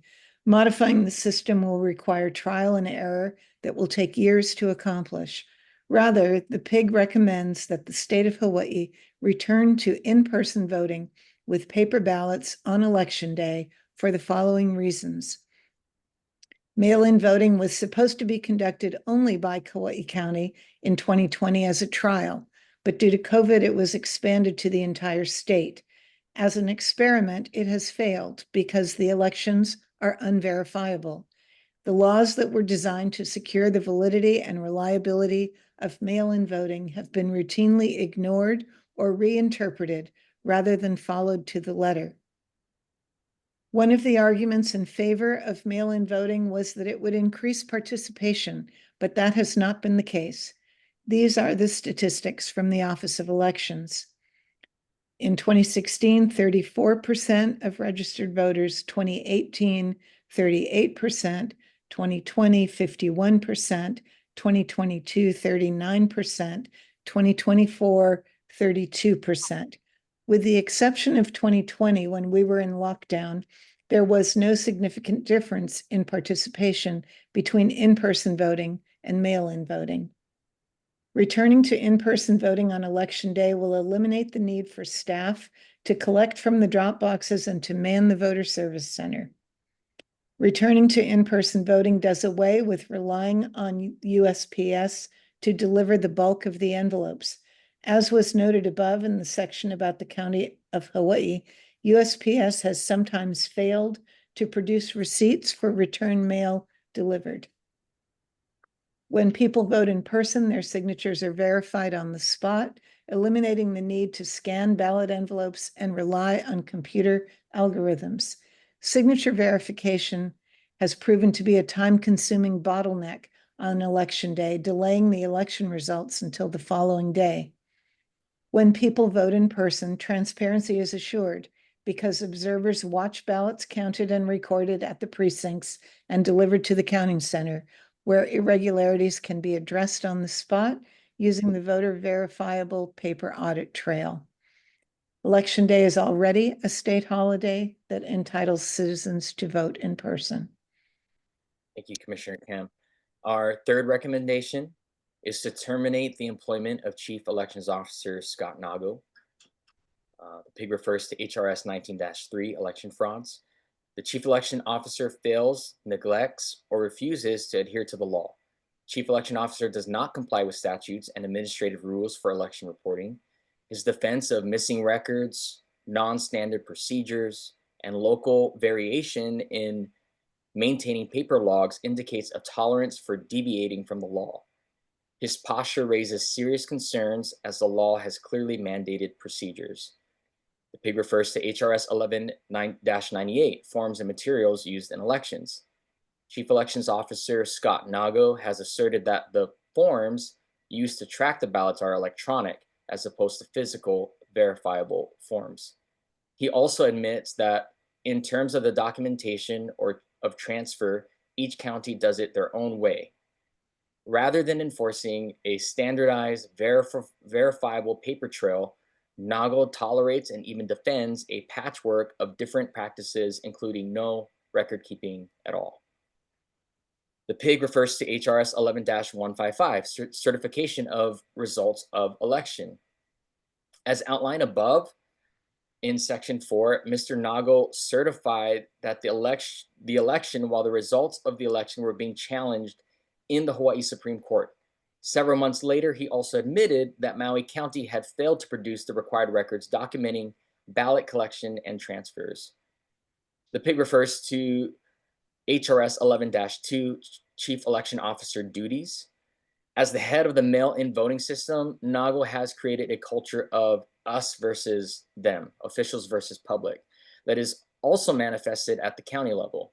He creates controversy over simple requests for information and suppresses the facts from the public. The officials seem to think that they only need to satisfy themselves about election accuracy. They feel free not to produce records or to explain them, and the rest of us are expected to take their word for it.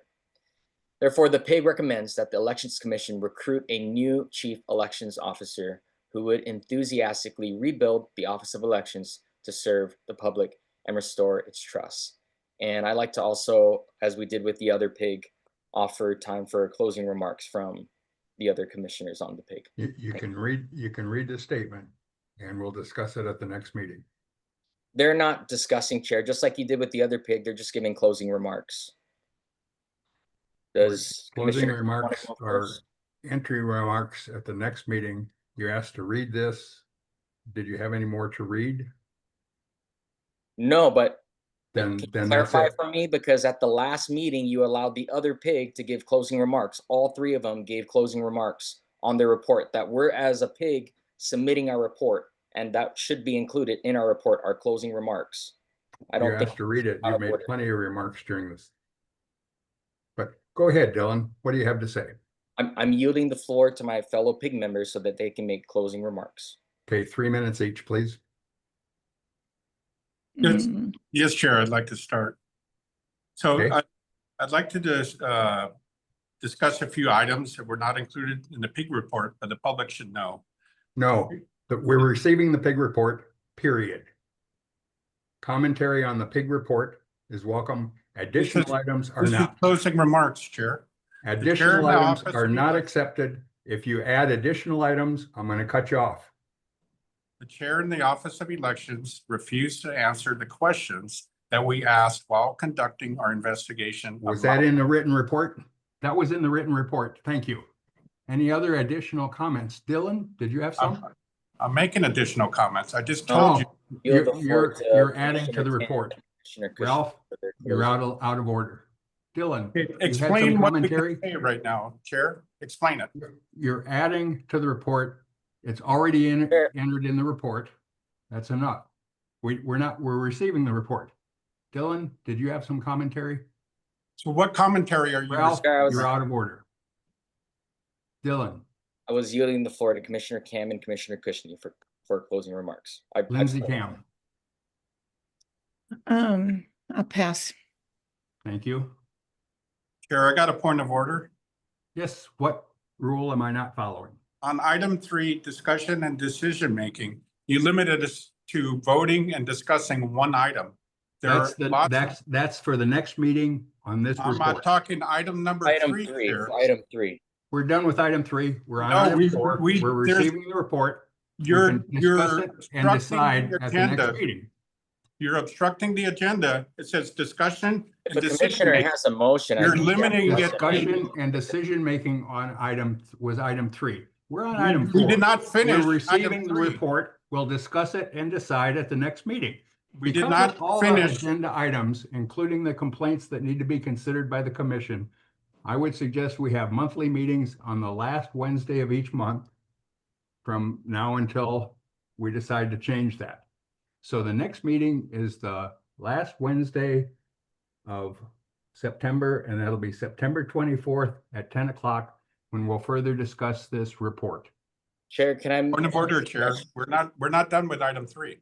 What rule? Item 3 we're done with. We're on item No, 4. we only made one decision. Ralph, we're on item How 4. can you limit the You're out of decision? order. This is very complex. You're There are out of more order. decisions to make. Why are you limiting it If you to one? continue, I'm going to eject you from the meeting again. Why are you limiting it to You're one? ejected from the meeting for obstructing the agenda. Dylan, did you have anything else on item number 4? No, Chair, but I was gonna add, I think we should have our meeting sooner than that. Our cool down period is only 6 days. And I think there's actionable items that our PIG has recommended that the public would like to see us take.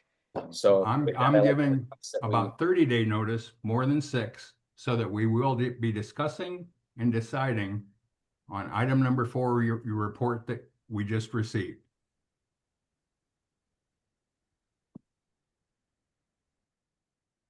With that, and with nothing else on the agenda, I'll adjourn the meeting until our next meeting on September 24th at 10 a.m. Thank you for your time. Chair, you forgot that you do need to let public testify on